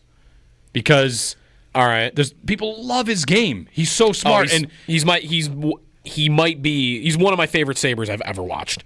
And I want him to be a Sabre that you love to watch that also scores. I know, right? Like there's so many. It's weird to think that about a player that had 28 points last season. Yeah, he's a darling of all the data communities and making plays and hockey IQs. Is like hockey film watchers also fall in love. Can I just get all that with 50 points? I know, 60 points. So what's the number you would set? The highest you'd be willing to go to bet his career high in goals with the Sabres is? The highest I'd be willing to go. The thing is, I love so many parts of his game. The instincts are all world, the passing, the playmaking. He cannot shoot at all. Worst shot on the team. Unless it's a little bit better this year, and we'll see. Worst shot on the team. That being said, I think I'd be willing to say 25 goals. So 25. I think I'd be willing to say 25 So goals. if he gets 25, I owe you $25. And if he doesn't ever get 25, you owe me $25. Yeah. That's a number you'd settle at? I would do that. I'm not sure I exactly want to bet against him, but I don't... What's the number you would set? I mean, 25 would... I don't know. Is that a good number? Owen, you like this game? What do you think? I love this game. I love it a lot. 25 was the number that popped into my head first. The thing about Benson not being able to shoot, you know who else couldn't shoot when he got here? Darlene could not shoot. He could not shoot the puck at all, and now he can wear it. But he's 6'3". And leverages, and you put I'm not saying Benson can't get better, but he's never going to be able to shoot. Darlene's up around 100 miles an hour now. Yeah, Benson's never going to be that. I'm high on Benson producing because he's so smart. I would take him to score 50 points this year, 50 plus. So okay, that's a different game. You want to set the point number, and that would be a lot trickier, man, because he's smart enough to be a 70 assist player. Oh yeah. That play last night. That's an incredible number to throw out. 70. But I wouldn't predict is that likely that he'll ever be, because 70 assists means he's going to have a 90-point season. Right. I want to believe that's in there. I'd probably go around career high in points. I feel like I'd be ready to go 70 assists. People are driving off the road. I'd go 70 How points. many players had more than 70 assists last season? In the NHL? Yes. McDavid? Kucherov? Did Kaprizov? Nope. Crosby? Nope. Eichel? Nope. Is it just those two? No, there's two more. Two more. No, he No, scores too a many lot. goals. Two McKinnon? Makar? No. He just changed teams. Ooh.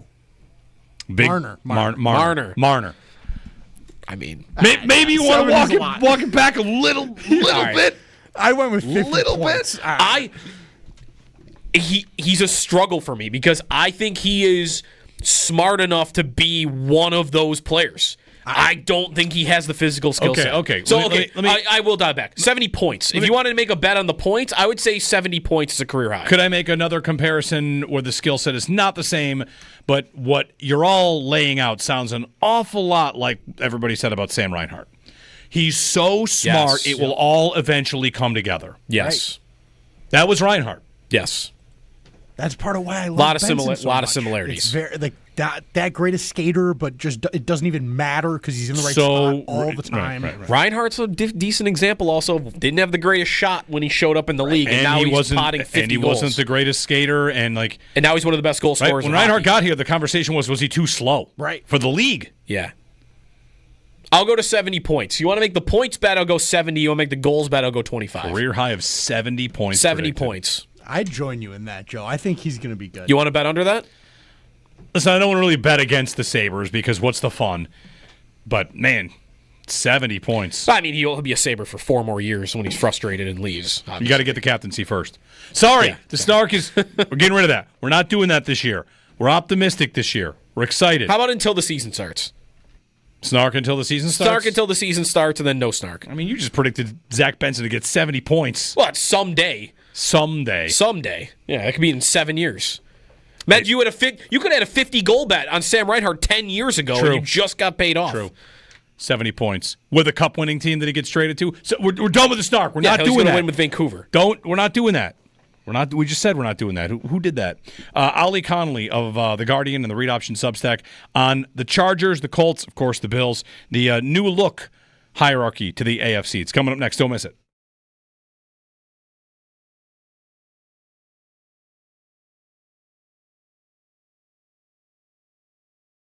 I wanted to get on the defensive line. Sal and I and Joe were just talking about it, like some of the roster decisions, whether or not Landon Jackson gets a jersey. I want to talk about Rousseau. I want to get to a bunch of stuff, but I wonder what you would say about the Bills' defensive line as a whole, because somewhere along the way last week, we were talking about the Bills blitzing and what they do, and found in all the numbers that the Bills are the number one team in the NFL in pressure rate. Heading there this weekend, making a plan to do so. I think you'd have a lot of people that say it feels like their defensive line is not getting home. So kind of, taking what Mitch Morse had to say there, like, what are you seeing from this Bills defensive line study 3 weeks in, how upgraded it might be? We know it was a focus of what they wanted to do this offseason. Great beer. And we know there's more coming. They've got stuff going on. But as it stands today, like a State of the Union on the defensive line, what do you think? Functions for business, for a wedding, for a baby shower, anything. Wayland's got private rooms for your dinners, intimate dinners. They've got the whole place you can grab, the outdoor patio. We are in patio season. So get to Wayland and take advantage of whether it's Thursday burger night, music on Thursdays, music on Sundays, watch parties, lots going on. You always have something going at Wayland with great food, great beer. We stop in and every time we go, there's something's going on. We kind of walk into a giant princess party, whatever. Something going on for kids, something going on for the family. Great times. Team really needed, especially against Miami. And then you layered that with Michael.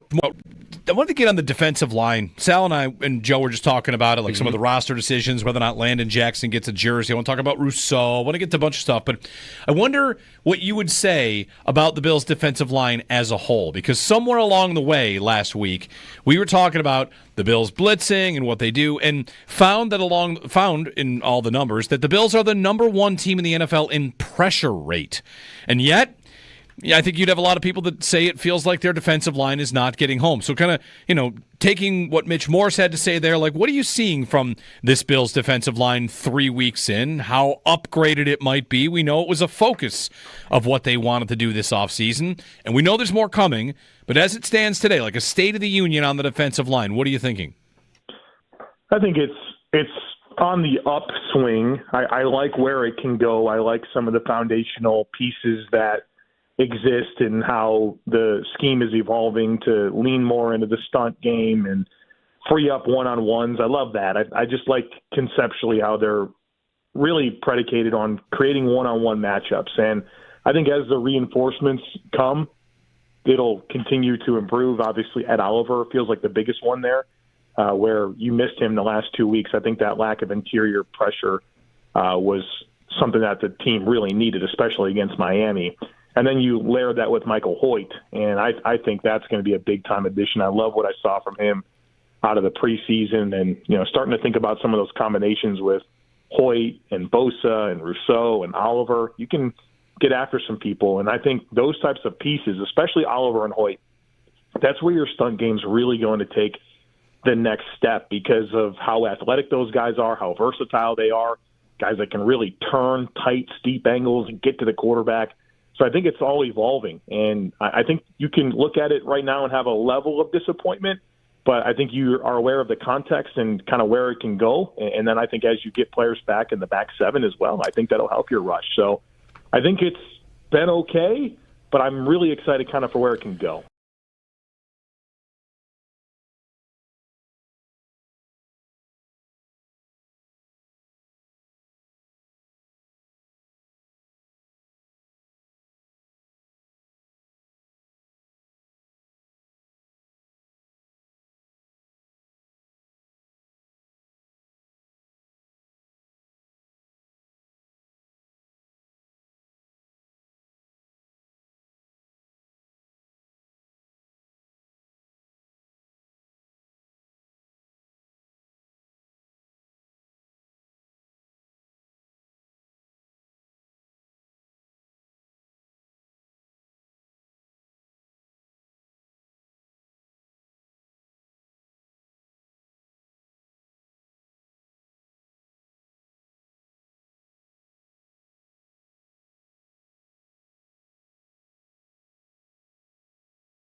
Bills back at practice today.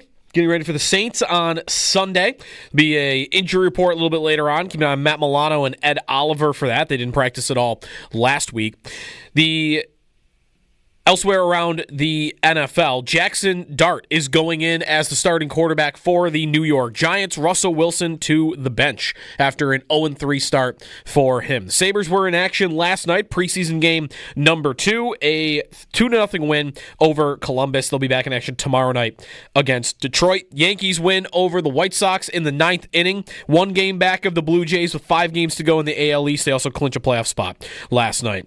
Sports Talk on WGR, presented by Paramount Plus. You can't count on much, but you can always count on Sundays with the NFL on CBS and Paramount Plus. Watch your local NFL game live every Sunday, all season long. Visit ParamountPlus.com/NFL to get started today.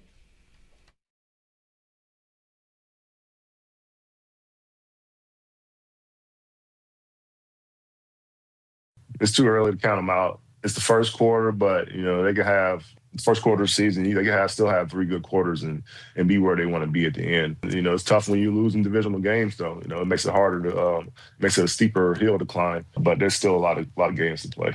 But if you had to pick right now between them and Buffalo, you'd pick the Chiefs. If you know what I'm saying? Today, Buffalo's kicking that. Calvin Johnson, Megatron. If the Bills and Chiefs play, the Bills are kicking that bleep. All right. The new look at the AFC. The Chargers are the first Megatron, huh? The first 3-0 team to have 3 wins in the division since I just had this up. I'll find it again here. It's in 2006 is the last time a team started 3-0 all against divisional opponents. How old is Calvin Johnson? 33? Guess. That's a guess. 33? Why? It's been done a long time. He retired young. Not that young. How young? Didn't he retire 30? All right, so he's 36. Let's see. How long has he been out of the game? I don't know. 39. All right. He retired 10 years ago. He could put up 1,000 right now. That's why I was asking. Just saying. He likes the Bills, huh? Make a call. Got a spot in the practice squad? I couldn't contain my excitement. He's 39. He's 39. Yeah. 803-0550 to join us. I have a series of Tom Brady stories. Okay. They're all escalatingly annoying. Okay. He seems to do that. Yep. A lot. Yep. One is about him playing in a Saudi flag football game. Right. One is about his conflict of interest with Fox and being an owner. And one is about something he said on Sunday during a game that people are mad about. Okay. The flag football one, is that about the fee he's getting? Or yes. He's fighting about how much he got paid to do that? Yes. This is right out of the Tom Brady playbook. So Dave Portnoy of Fox Sports 1 on Wake Up Barstool said Brady's getting $75 million for a one-day flag football tournament. And Brady's response to that, he tweeted about it, was to say, are we just picking numbers out of a hat and reporting them? While we're breaking news, Elvis is doing the halftime show and Babe Ruth is going to sign autographs for fans. Who cares about facts, right? Brady is almost, whatever I want to say always. Do you remember what happened when he got accused of deflating the footballs? He laughed and pretended he didn't hear the question. Yes. He completely shrugged it off. He is relentlessly in this spot. Oh, it's been reported you're making $75 million. Oh, yeah, Babe Ruth's going to pitch. All right. So you don't want to address the actual report. You want to. Right. That's just. You're saying that's his tell? Yes. That's his tell it's when always he's. Always his tell. That's his tell. Oh, Not even when Elvis is doing halftime. Okay. All right. Okay. Yeah. Fine. You don't want anyone to know you're making $75 million for the game? Okay. That's the one. The other thing is, in the game on Sunday between the Eagles, he had the Cowboys, right? Brady had the Cowboys and the Bears. And George Pickens slammed his helmet on the ground. And Brady said, as Pickens was slamming his helmet in frustration, he apparently said, those helmets can be, it's like the dog at home. Kick the dog, throw the helmet, whatever it takes. To which... Kick the dog, throw the helmet? Yeah, apparently people reacted... I'm sorry. What did you say? Did you say kick the dog? Yeah, what? He said this live on television? Yes, he said kick the dog. And whatever. I found that while looking for his explanation. Oh, that wasn't even the one. No. What was the one? So that was the one you discovered. There's another one, the conflict of interest. So I saw the story at Pro Football Talk about the Saudi flag football game. Yep. Then I saw this other thing from Ben Volen of the Boston Globe, and in searching for that, I found the thing how he said kick a dog. So Brady's he's in the news. It's how it goes. The thing from Ben Volen was Brady answering, or excuse me, he's explaining the conflict of interest story. And he said, I love football. At its core, it is a game of principles. And with all the success it has given me, I feel I have a moral and ethical duty to the sport, which is why the point where my roles in it intersect is not actually a point of conflict, despite what the paranoid and distrustful might believe. Rather, it's the place from which my ethical duty emerges to grow, evolve, and improve the game that has given me everything. What a ridiculous word salad from this man. Just he's covering under it's actually more ethical. It's his duty. It's his duty. It's his duty to repay the sport by being on the Fox broadcast and an owner. It's fine. It's all fine. It really is all. I'm kind of like, who cares? 803-0550, 1-888-550-2550. Trying to track down Ollie Connolly on the Chargers and Justin Herbert. We'll get to him when we get him on the line. You can give us a call at 803-0550 and 1-888-550-2550. He's going to play in the Olympics, by the way. Brady? Bet it right now. I saw his odds to be the U.S. Olympic quarterback are better than, like, more than half the league starters. Like, his odds are the same as Bo Nix, I guess. If I could bet that in New York State, I would bet that he's going to be their quarterback at the Olympics. 100%. The flag football Olympics are 2028? Yeah. Okay. Couple years away still. Yeah, I'm good with it. Yeah, he's not good on television. I've seen him in longer form stuff. I think he's generally fine. It is just some of the answers to questions. Hey, are you getting $75 million? Oh, next thing you're gonna tell me Babe Ruth's playing halftime. Okay. That's the tell. I don't know who my favorite team is right now, though. Play-by-play in color. Because, like, Thursday night, I don't like Herb Street. I think Tirico and Collinsworth Joe are Buck fine. and Aikman have always drove me nuts. I think they're all fine. I've come off of a lot of this. I think everybody's fine. I think people are too harsh on Collinsworth. I agree with that. That's like Tirico and Collinsworth might be one of my favorites. And Collinsworth doesn't drive me nuts. Like, there's some things he says that maybe he goes too far with, like, how impressive something is, but I don't mind him. The way that he's become very memeable, I think. All the memes about, like, everything that happens in the league, he relates to Patrick Mahomes. Yep. Like, he does that a little bit, but it's not to the extent that I think his reputation is. Yeah, I'm pretty much fine with everybody at this point. And Kevin Harlan's still my favorite. Kevin Harlan's great. He's stepping away a little bit. Harlan's from the NFL? From the NBA. I think he said he's going to kind of lighten his load. Okay. So, anyway. Well, he's getting up there. 65 years old. He's got another good 10 years left, I think. He's good. 803-0550. Herbert and the Chargers against the Giants this weekend. Jackson Dart. Justin Herbert, I saw, is the third leading favorite now for the MVP trophy. I don't plan to care much about MVP this year at all. I don't. I see Ravens and Bills fans already arguing and just still relitigating last year. It's right. I don't think it. They both got one now. So, like, 2 versus 3 versus whatever, man. They got one, and if one has one more than the other, I don't really think it is a big deal. If you wanted to get to go ahead. If a new guy enters the fray, like if the Chargers are in the 1 seed conversation and Herbert's throwing for 4,000 yards and throwing like 5 picks, like he's got a that would be more interesting to me. Well, it'd be more than it's just if it's Jackson and Allen again running back last year's battle of who wins it. That's not as interesting to me as if Herbert starts to throw his name in it. Yeah. Fundamentally, I guess I would ask a question like this on the MVP conversation. If Herbert throws, he's not going to get to twice as many passes, but the Chargers are the pass-heaviest team in the league.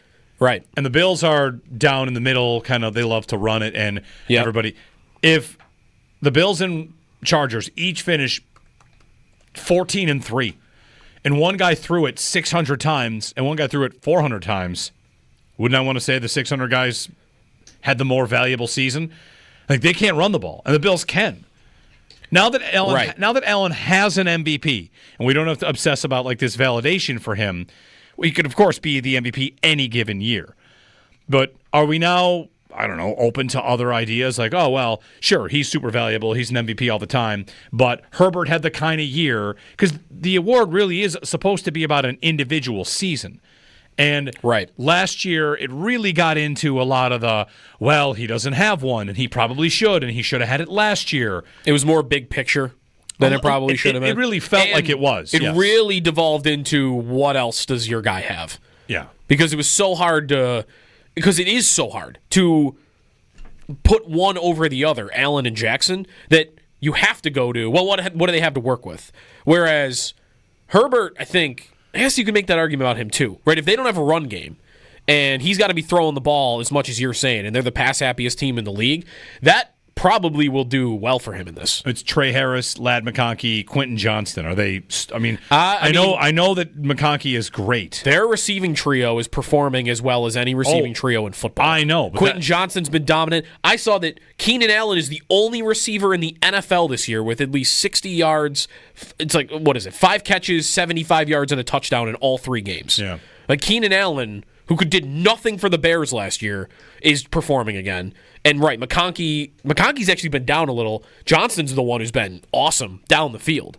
So he's got good receivers. Yep. But the line is banged up, and the run game hasn't really been there, and maybe the defense is a little inconsistent. Maybe not too different than the Bills and the Ravens, though. So I don't know. Maybe it does come down to numbers more this year than it did last year. Because last year it didn't, right? No, last year. On numbers, Allen wouldn't have won. Because Jackson had way more passing yards and touchdowns. Yeah, he didn't win it on the 1 seed thing. He didn't win on the numbers. He won it on. It was kind of a perfect storm. Here's Mahomes, didn't have the numbers, did have the 1 seed. Here's Lamar, did have the numbers, didn't have the 1 seed. Allen, of course, didn't have either, but kind of found that spot right in the middle where he won it. And it probably was a function of everybody eats and not having, like star guys around him. Yeah, you're right. Chargers are number 1 in pass rate by a lot in neutral situations. They're number 1. The Chiefs are number 2. Not bad. Panthers and Bears are next, if you care. I think the Chargers are legit. I came into this season expecting them to be legit, and I think they are. We'll see if they can run the ball. No Najee Harris. Now it's Omarion Hampton. And their defense, Mac picked up that injury, but Jackson Dart this week. They don't play in prime time for a while. They don't play in prime time until actually a month from yesterday. October 23rd, they'll host the Vikings. And then they actually have 3 primetime games in like 6 weeks. So you'll see a lot of them later in the year. They are in a series of 4 o'clock windows on the East Coast, too. Right. They're on the road home against Washington, but then on the road against Indy, on the road against the Titans, on the road against the Jaguars. So they have the big travel schedule. There's another spot where the Bills' schedule really lines up. It's not just caliber of opponent and how it all the tough games are at home. They don't have to go far. Their farthest trip is Miami. Yeah, wasn't there like total travel distance? Wasn't there a stat when the schedule came out that maybe this would be true of the Chargers too? I think it was about the Chiefs though. That the Chiefs were going to travel more in their trip to Brazil back and forth than the Bills the whole year. Yeah, that's probably so. It's probably true of the Chargers. Yeah, right. The Chargers. I would just guess, trying to remember back to that. The Chargers have already traveled more this year than the Bills will all year. That's got to be true. Might be. 803-0550, 1-888-550-2550 to join us. Throughout the show, I'd said to you I want to compile a list of the best ever athletes whose names are appropriate for their job, like Jackson Dart. Right. We have a working list. Okay. Dan, I don't know what music would be appropriate for this. Fun music, football music, anything's fine. Jackson Dart. 2 Bills players make this list for most appropriate name for an athlete. Okay. And then we can all decide which one's the best. So Jackson Dart for a quarterback, decent. Throwing a dart. Yep. Not bad. It's good. By the way, I heard on One Bills Live, Chris Brown pointed this out. Jackson Dart has a brother's name whose name is Diesel. Yeah. Diesel Dart. Diesel Dart. Get him in the league. What position does he play? Diesel Dart. What should Diesel Dart play? Diesel Dart should be a linebacker. Linebacker. Diesel Dart should be a linebacker. Okay. No? I was going to say lineman, but. Okay, so other players whose names perfectly fit their job as a professional athlete. Ready? Okay. First up, Reggie Corner. Oh, perfect. I mean, it is the position. Reggie Corner. That one's as literal as it He was gets. great. Reggie Corner. Nickel Roby Coleman. Nickel? I mean, Nickel. It's right there for you. Nickel. Nickel Roby Coleman. Good. He spelled it like nickel, too, didn't he? I think there's an extra L. Okay. Kenneth Gainwell. That's good. It's a very good one. Yep. Although he's kind of bad, so Gain bad maybe would be a better. No, never mind. Former Chargers defensive back Quentin Jammer. Oh, really good. Good name. He was good too. He was good. Quentin Jammer. There's a poker player named Chris Moneymaker. But that's not his real name, is it? I think it counts. That's a nickname. No, it was his real name. Christopher Brian Moneymaker. His last name was Moneymaker? That's what Wikipedia says. There's no way. Yeah. He changed it. He must have changed it to that. Moneymaker said his ancestors made silver and gold coins and chose the name Moneymaker as their modification of their German last name. They chose Moneymaker. That was their last name. Moneymaker. Chris Moneymaker. Yeah. Come on. Let's get some more names in this chat. Chris Moneymaker. Yeah, that's where I got some of these, so thanks. Cecil Fielder. But he was a DH, wasn't he? Prince Fielder? Prince Fielder. Were they both DHs? Both DHs. They play first base. These are good names. How about, I think I got the winner in the YouTube chat. Okay. Usain Bolt. Yes.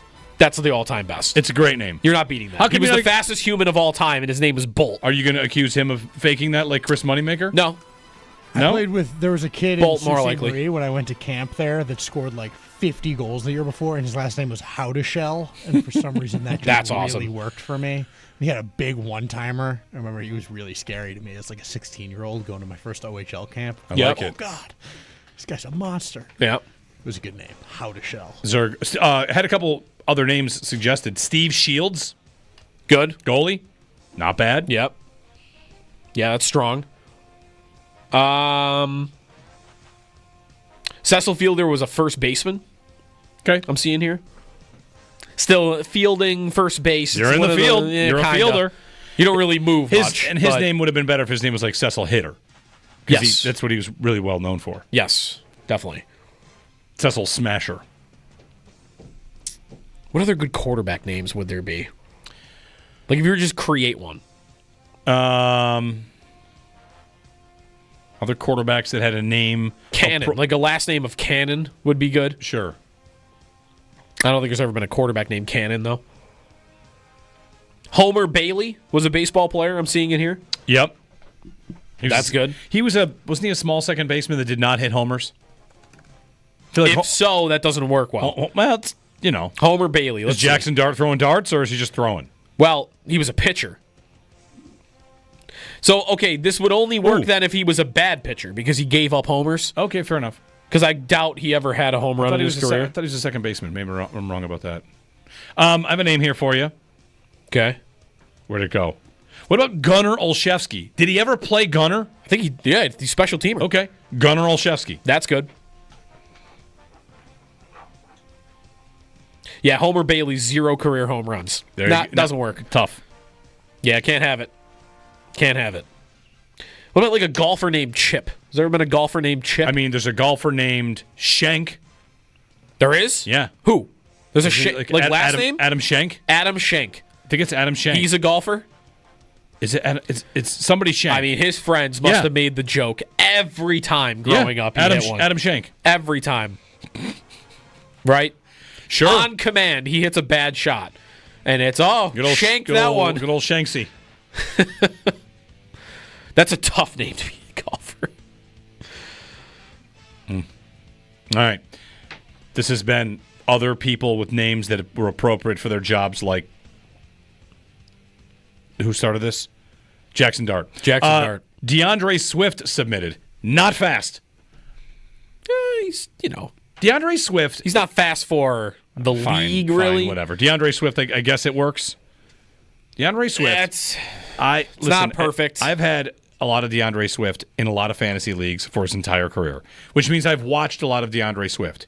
And I would just simply say, if you have ever had or had watched games with DeAndre Swift, no one does less with more than him. He's not good. And he's going to have a whole career of not being very good. And well, it's almost over, probably. He's still getting lots of touches. Yeah, I know. And He's been around for like 6 years now. He keeps getting pieces of offenses, and he's not very good. No, he's not a very good running back. What about Jamar Chase for this? Because you're always chasing him? No? Tim Duncan? Yeah, he wasn't really a dunker. I mean, his nickname was the Big Fundamental. Yes, it was. One of the all-time nicknames, the Big Fundamental. Yep. All right. Thanks for everybody tough game. Chiming in. Tough game, I think. Yeah. But we got some good ones. 803-0550 and 1-888-550-2550. Bills and Saints coming your way Sunday, 1 o'clock. Another Elite Fall Sunday on the way. 1 o'clock. Love to see it. Yeah. Jeremy and Joe here on WGR.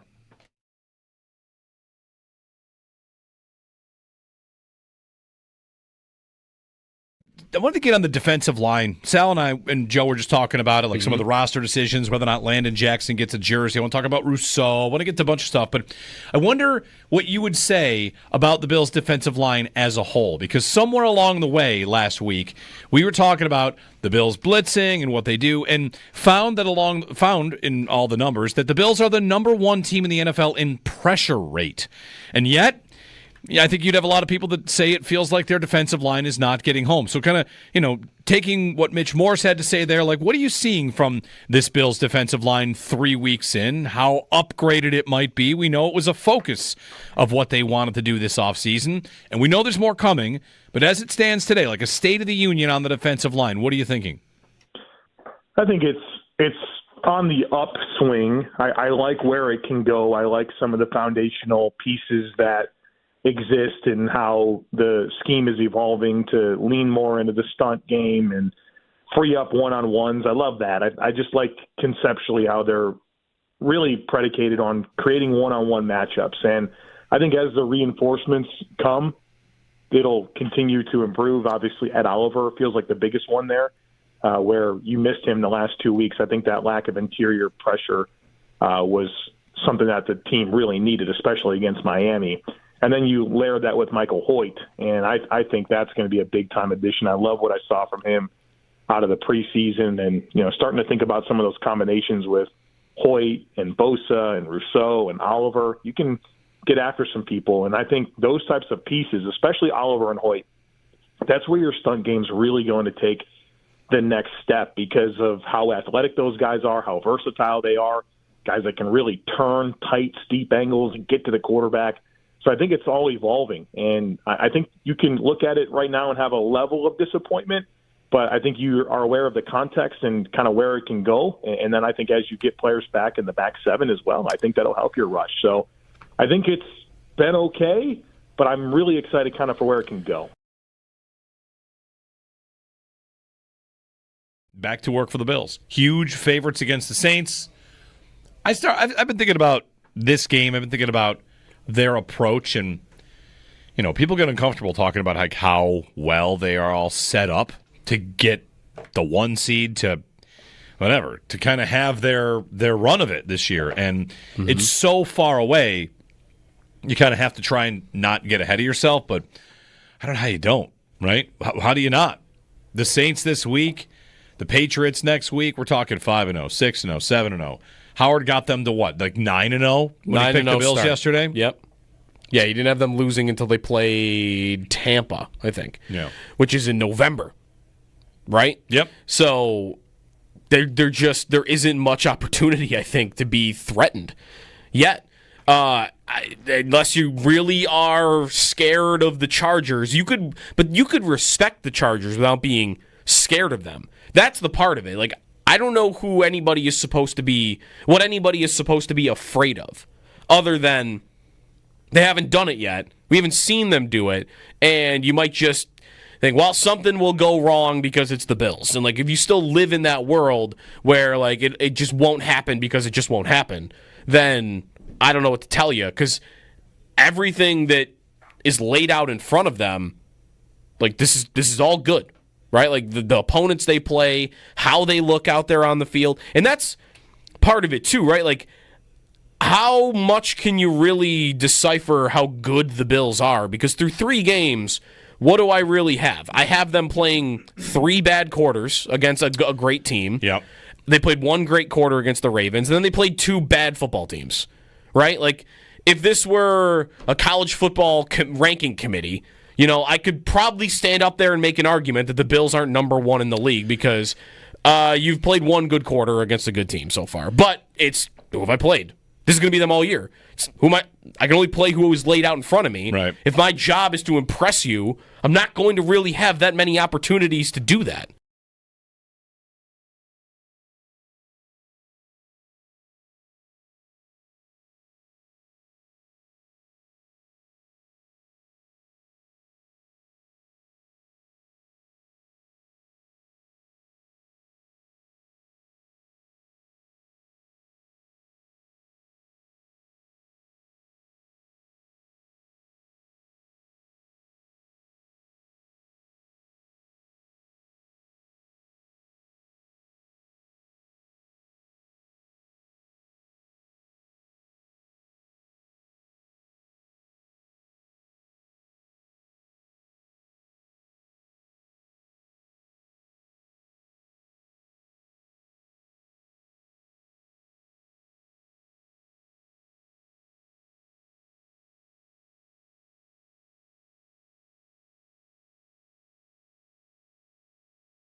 It was the Chargers' win over Denver, 23-20. So as the Chiefs were stumbling and bumbling to a win over the New York Giants, Harbaugh and Herbert have officially taken over the AFC West. 3-0, all division wins. The Chargers had every reason to lose. Harbaugh and Herbert found a way. Colin Cowherd on the Chargers there. Just noticing something. Do you remember the Ravens season last year? What happened last year? Yes, is last year the season they started 0-2? Yes. Because they lost to the Chiefs and then by the toe of Isaiah Likely. And then they blew a big lead to the Raiders. Yeah, in like the dumbest loss. Yep. That's like of their dumb losses, that was like the dumbest. Yeah, Gardner Minshew down 2 scores. They went from a 0-2 to 7-3. Okay. Right now they're 1-2 after a loss to the Bills and a loss to the Lions. I don't know if it's tough to make the case that at 1-2 last year versus 1-2 this year for the Ravens, it's more defensible what has happened to them this year.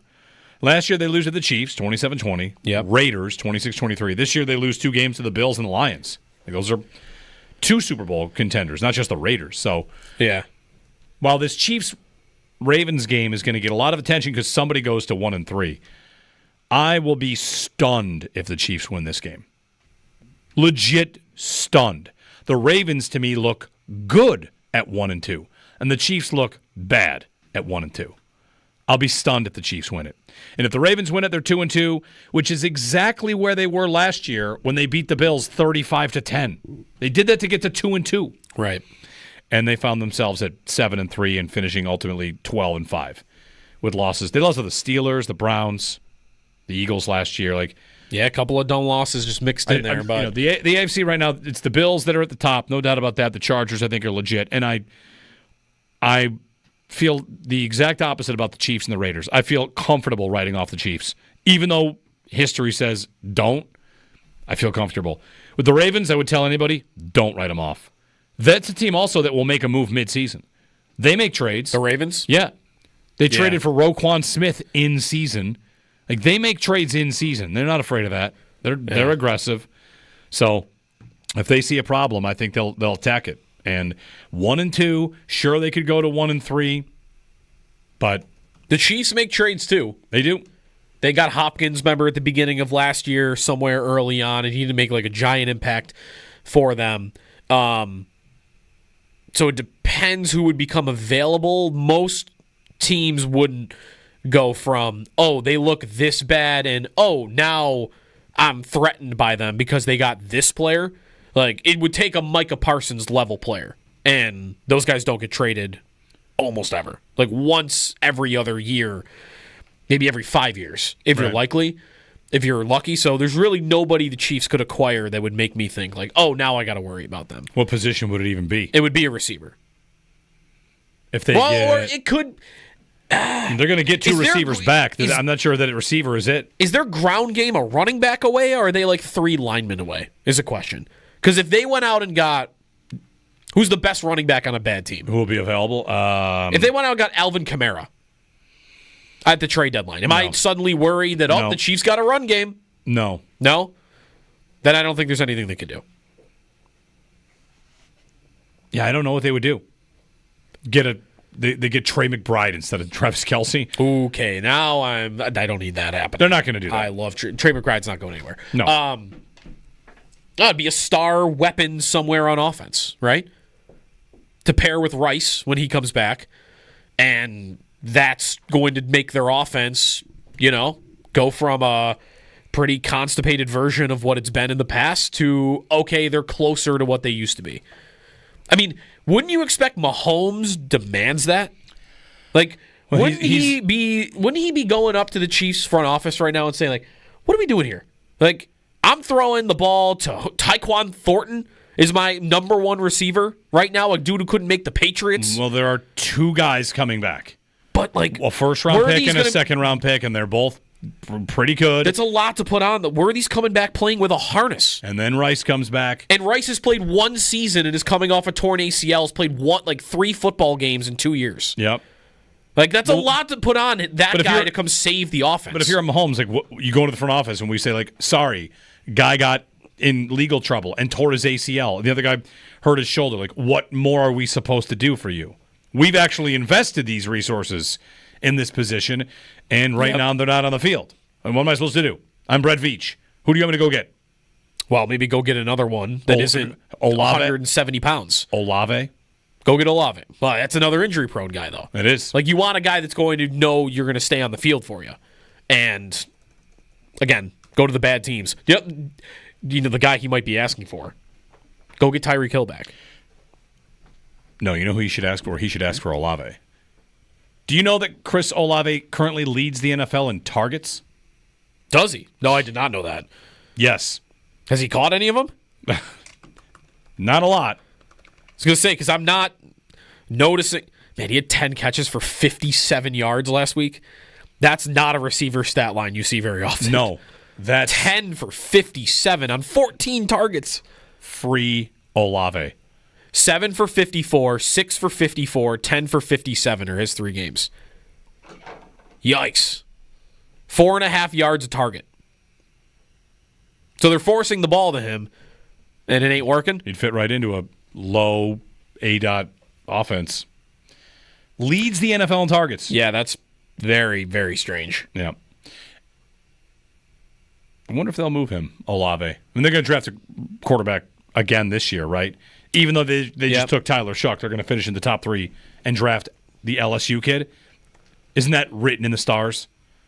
You take Nussmeier.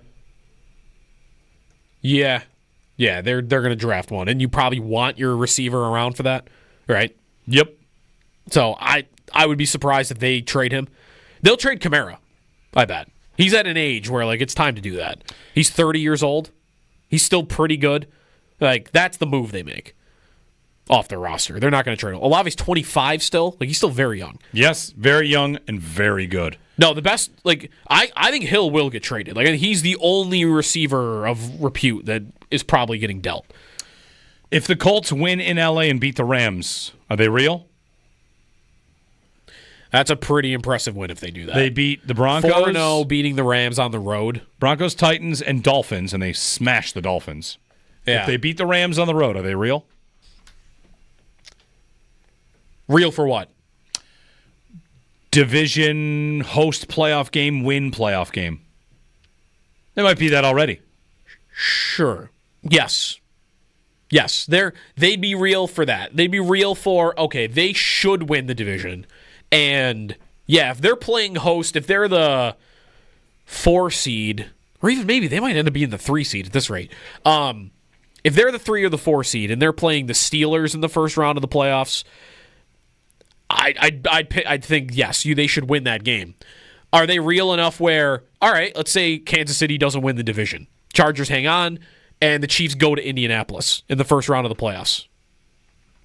Who do you think? Are they real enough to win that game? Against a not great-looking Kansas City? I would say there's nothing they could do this regular season that would make me think they're real enough to beat the Bills or the Ravens in playoff games. I will say I feel like it's going to take a lot to convince me the Chiefs can keep up with one of the good teams in the AFC. Like, I'm so down on what they are. They are. So if right now, if it was Chiefs at Colts in a playoff game, you'd pick the Colts? I think I might. Yeah, I think they could lose to the Colts. Daniel Jones over Patrick Mahomes? Like, not to bring up a sensitive subject here, and it's different, but at the end of the Bills' run, that ended with them losing a home playoff game, right?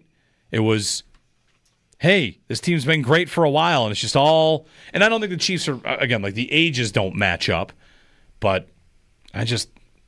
Watch them play. They used to be boring and good. Now they're boring and bad. And their offense is praying for flags down the field. Rice and Worthy need to come back, and then, like, I guess we could reevaluate. But and Mahomes running. Yeah, right. Mahomes scrambling. They're lucky they have that. Because that's a lot. They didn't need it as much against the Giants, but that is a huge chunk of their offense right now. They'd be punting all the time if it wasn't for Mahomes taking off. Yeah. It looks a lot like earlier. What's the right year? The Dorsey year? Wasn't there a year where it felt like all the Bills had was Allen scrambling for like a time? That's how I feel about the Chiefs right now. It's the problem with your offense is your quarterback he's doing great with his legs, but that's a big problem. He shouldn't be having to do that, and he is. And he has ankle problems. You don't want him doing that all year. Allen didn't have an injury history when he was running as much as he did for that time. Mahomes has got ankle problems. Yep. Josh Outman, pitcher for the Rockies. Okay, not bad. Josh Outman. Meanwhile, I just saw from the Titans Size, which is a Titans blog. Okay. Right? Titans coverage for Fan-Sided Network. Okay. Edited by Justin of the NFL of the Draft Network. The Titans should not trade Jeffrey Simmons almost under any circumstances. Why it would be a colossal mistake? Almost? Listen, I don't think that's going to happen for the Bills. They need a colossal amount of cap room to do it, but the Titans are already talking about, don't trade the best guy we've got. He's still young, though, isn't he? 27? He is. So, they're bad, though. They're really bad. Yeah. They play Houston this week. It wouldn't surprise me if they got shut out. I don't think Houston will do much either, but like that game could be 9-0 in favor of Houston. Meanwhile, the Bills might put up a 50 burger this week. Get ready for Josh Allen, AFC Offensive Player of the Week. Get ready. It's a week to stack. He might not play enough. It's a week to stack stats. They're gonna be up 20 at halftime. Okay. He sits the fourth quarter and he still can get AFC Offensive Player of the Week? Yep. All right. I mean, did Darnold win it last week? And he sat. Drew Lock came in the fourth. Does the award go out today, I think? Yes. It's Wednesday? Okay.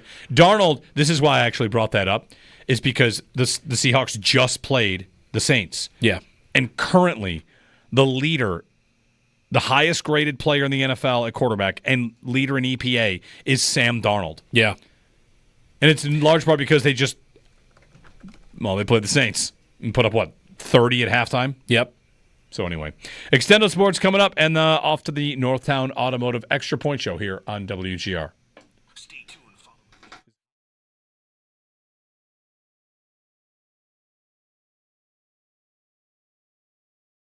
One thing that could be different for this week's game, I'm wondering on a couple different players. Like it's game number 4, right? Mm-hmm. They're 3-0. So I've got IR players coming back after this if they want, like Tyler Bass, Max Hairston's timeline. Last time we talked to Sal about that, he said he wants Bills fans to kind of be ready for it to be longer than 4 weeks. But there's one name here, and that's Landon Jackson that I want to talk about. Yeah. Is he active this week? Sean McDermott said he was close to being active last week. Yep. He goes in for likely Javon Solomon. Yeah. And is he doing all that much? Not really. No, he's not. I mean, he's not. He's playing 10 snaps. Yep. Here and there. And I wonder if the Bills subscribe to the idea that getting him on the field is just going to be good for him, get him reps. You've got, if we do this with quarterback, hey, I got a softer schedule coming up. I might not need all these, whatever. I've got a soft schedule. Let me get my young quarterback in there to take a look and see how he does. If you're the Bills, 16.5-point favorites, if you wanted to try some stuff, again, that doesn't mean take the Saints likely. It just means you feel like you can do some things. I mean, why not give Landon Jackson his first start, his first game jersey, 3rd-round pick? I don't know if he's supposed to be developmental, but he's not really popped much at camp. You haven't heard much from him, and he's been inactive. So, all right, let's get you some real live reps, and now we've got some teach tape for you when we get you back in the building after the Saints game. He's a guy I wonder about because people loved that pick when he was taken in the 3rd round. He was sometimes projected to be a 1st or a 2nd, and they got him in the 3rd. So I don't know that he's ready. I don't know that he's going to make a difference. It's just one small storyline I'm watching for this week. Is it finally his time? Well, do they put him in also because it would it be a bad look if he was just inactive all season? Yes. 3rd-round pick. Like would they even get criticized for never giving him an opportunity to show anything?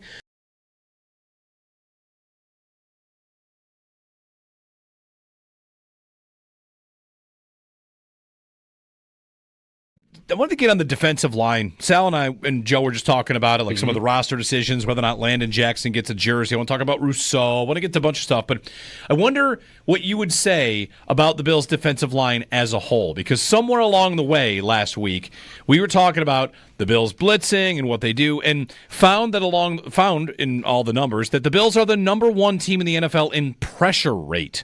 And yet, I think you'd have a lot of people that say it feels like their defensive line is not getting home. So kind of, taking what Mitch Morse had to say there, like, what are you seeing from this Bills defensive line 3 weeks in? How upgraded it might be? We know it was a focus of what they wanted to do this offseason, and we know there's more coming.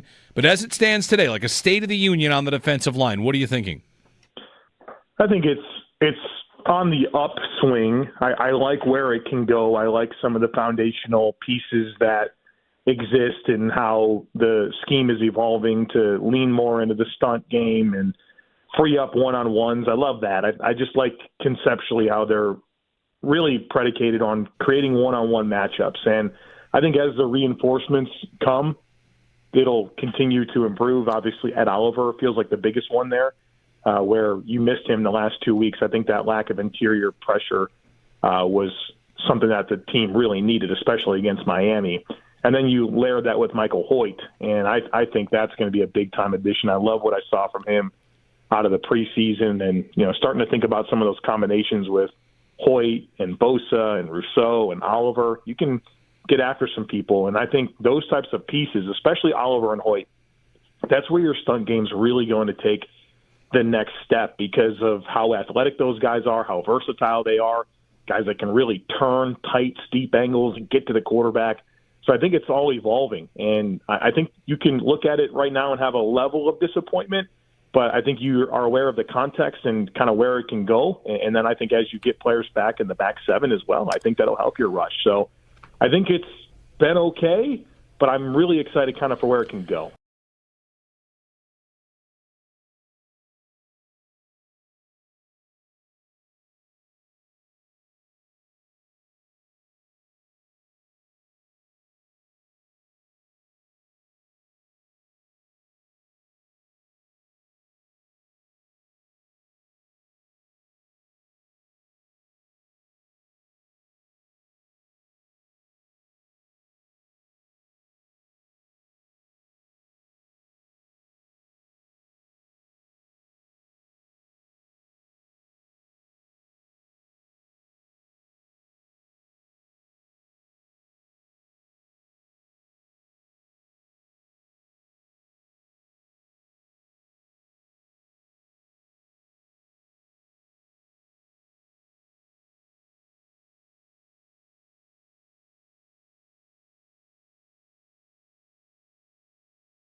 Cowboys and Packers this weekend as well. So that's exciting. Yeah, Jerry Jones going on every podcast he can find. We could probably have him on tomorrow if we really want to talk about Micah Parsons. Yeah, we probably could. If we called the Cowboys today and asked, hey, does he want to come on and talk about Micah? I bet he would. It's like 3 shows a day that we're seeing. Sabres have a preseason game, tomorrow with Detroit. They're home and home with Detroit, then home and home with Pittsburgh. Yeah, Saturday afternoon at 3. I think they're at KeyBank Center. All right. Pittsburgh still has Crosby and Malkin, huh? They do. There's a lot of reporting, though, on Crosby in the last couple of weeks. He might go somewhere? Yeah, I think Friedman even kind of laid it out this way, that any of the trade speculation before has mostly been nonsense. But if they're bad again this year, it gets real. And they're definitely going to be bad, right? Oh, they're going to be terrible. Yeah. Marc-Andre Fleury's doing this weird, I don't know what they're doing with him. It was originally read like he was signing a 1-day contract to retire with the Penguins, but he would play in the preseason game on that 1 day. So, hey, I'm going to retire as a Penguin. Rather than just do the press release, whatever, I'll suit up. I'll play a period or two in the preseason game. But now it sounds like he might actually make the team. They might actually want him to be on the roster. So it was a ceremonial thing originally, and now it might turn into, yeah, our goalies are terrible, and if you still want to play, you can do it. But they're going to be bad, yeah. And then he'll go... Everyone picks Colorado because him and Nathan McKinnon are really close. Right. From the same area, same town. Crosby to Colorado, McDavid to Tampa next year. Okay. The Sabres preseason, it's funny. I don't know why it feels this way. Maybe it's because there's so long between Bills games from Thursday to this Sunday. It always feels like the hockey preseason is over in a flash. Like it starts, here's the season. And I got a whole nother 2 weeks from tomorrow till the NHL season begins, which I guess isn't that far away. No, 2 weeks. Eager to get there. How are they opening the season? The Sabres, they play the Rangers, and then they go to Boston. No, but are they NHL going to Europe? Is that the opening? I don't believe so. No Europe games this year? No. Not early. All right. The season starts on not the day of the Sabres. There's a game on the Wednesday, I believe, the 8th at least. On Wednesday the 8th, October 8th, I've got a bevy of games. I've got 4 games. Montreal, Toronto, Boston, Washington, Calgary, Edmonton, and LA, Vegas. Those are 4 games on Wednesday the 8th. Okay, there are 3 games the night before. That's right. Okay, so Tuesday at 5, Florida hosts Chicago. That's the season opener. And they'll raise the banner. Yep. Pittsburgh, New York, Colorado, Los Angeles. So the Rangers come in having already played a game on the Tuesday. Hey, the NHL did something smart. Staggered schedules on the opening day of the season. You got 3 games. They didn't put them 10:30. Yeah, in the past they put them all at 7:30. Yeah. Northtown Automotive Extra Point Show is coming up. We'll get you off to that. Back tomorrow with more previews of Bills and Saints. We'll get injury designations. Today should be getting updates on Matt Milano, Ed Oliver, and Keontae Jenkins was the other player that got hurt in the Miami game. So we'll get some injury designations on some important players, Oliver and Milano at the top of the list. All right. Chat tomorrow here on WGR.